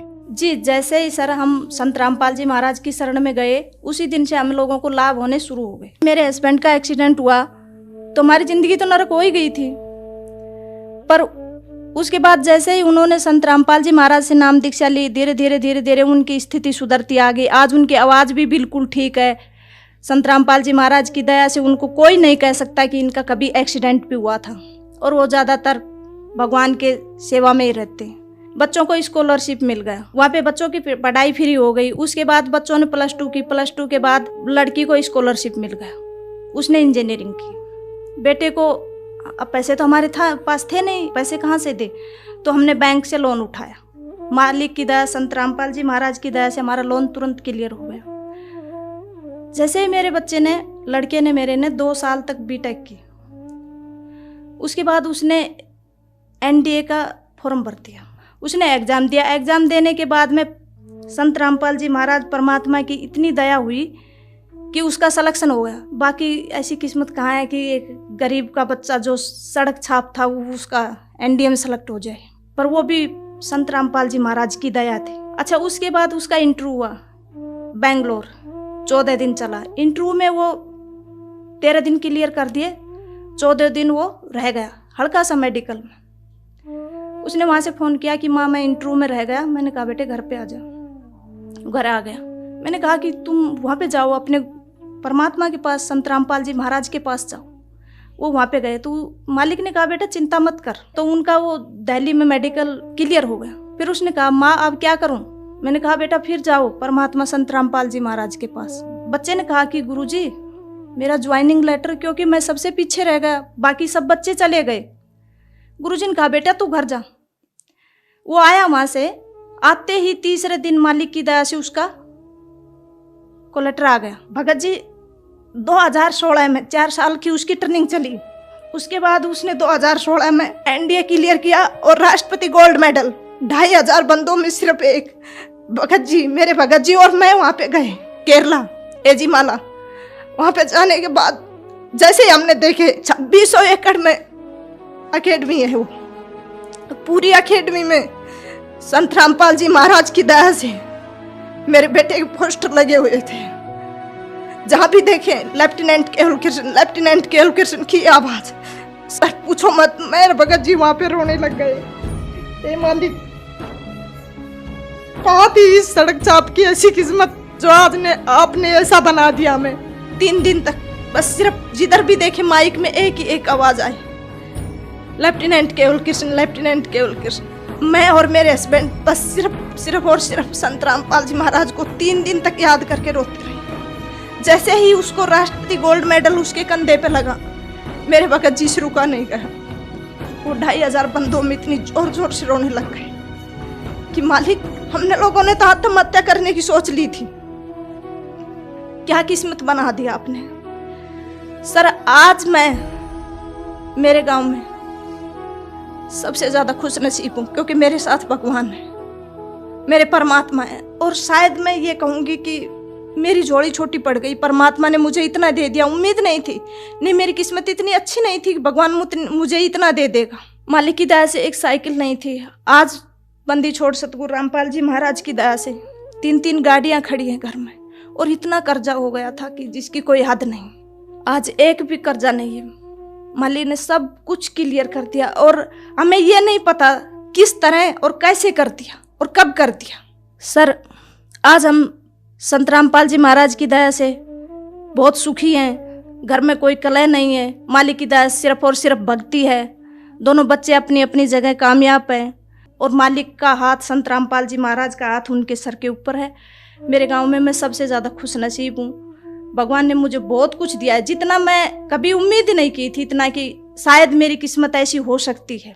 पर आज मैं सीना ठोक के ये कह सकती हूँ कि मेरा से सुखी मेरे गांव में कोई नहीं। बहन जी, जैसा कि आपने बताया कि संत रामपाल जी महाराज से नाम दीक्षा लेने के बाद आपका उजड़ा हुआ परिवार संत रामपाल जी महाराज ने पुनः बसा दिया। आपके ही जैसे संसार में बहुत सारे दुखी लोग हैं, तो आप भक्त समाज को और उन दुखी लोगों को क्या संदेश देना चाहते हैं?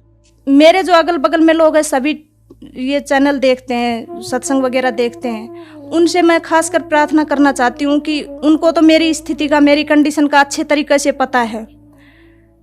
वो भी संत रामपाल जी महाराज की शरण में आए, इन दई देवताओं के चक्कर न काटे, क्योंकि ये दई देवता कुछ नहीं दे सकते। मैं तो चाहती हूँ कि वो संत रामपाल जी महाराज से नाम दीक्षा लेके मेरी तरह वो भी अपना उजाड़ा हुआ परिवार बसाएं और अपना मोक्ष करवाएं। कोई श्रद्धालु अगर संत रामपाल जी महाराज से नाम दीक्षा लेना चाहे तो वह कैसे नाम दीक्षा ले सकता है? सर संत रामपाल जी महाराज की दया से विभिन्न चैनलों पे संत रामपाल जी महाराज का सत्संग चल रहा है और उसके नीचे जो पट्टी चलती है उस पे फ़ोन नंबर दिए गए हैं, वहाँ से नंबर नोट करो और संत रामपाल जी महाराज का जो नज़दीकी नामदान सेंटर है वहाँ पे जाइए और नाम दीक्षा लेके अपना मोक्ष कराइए। धन्यवाद जी। सत साहिब जी। दर्शकों, आपने देखा सनातनी पूजा के पतन की कहानी संत रामपाल जी महाराज की जुबानी। एपिसोड का पहला भाग। दूसरे भाग में आपको दिखाएंगे कि किस प्रकार हुई सनातन धर्म की शुरुआत, कैसे हुआ सनातनियों के साथ विश्वासघात।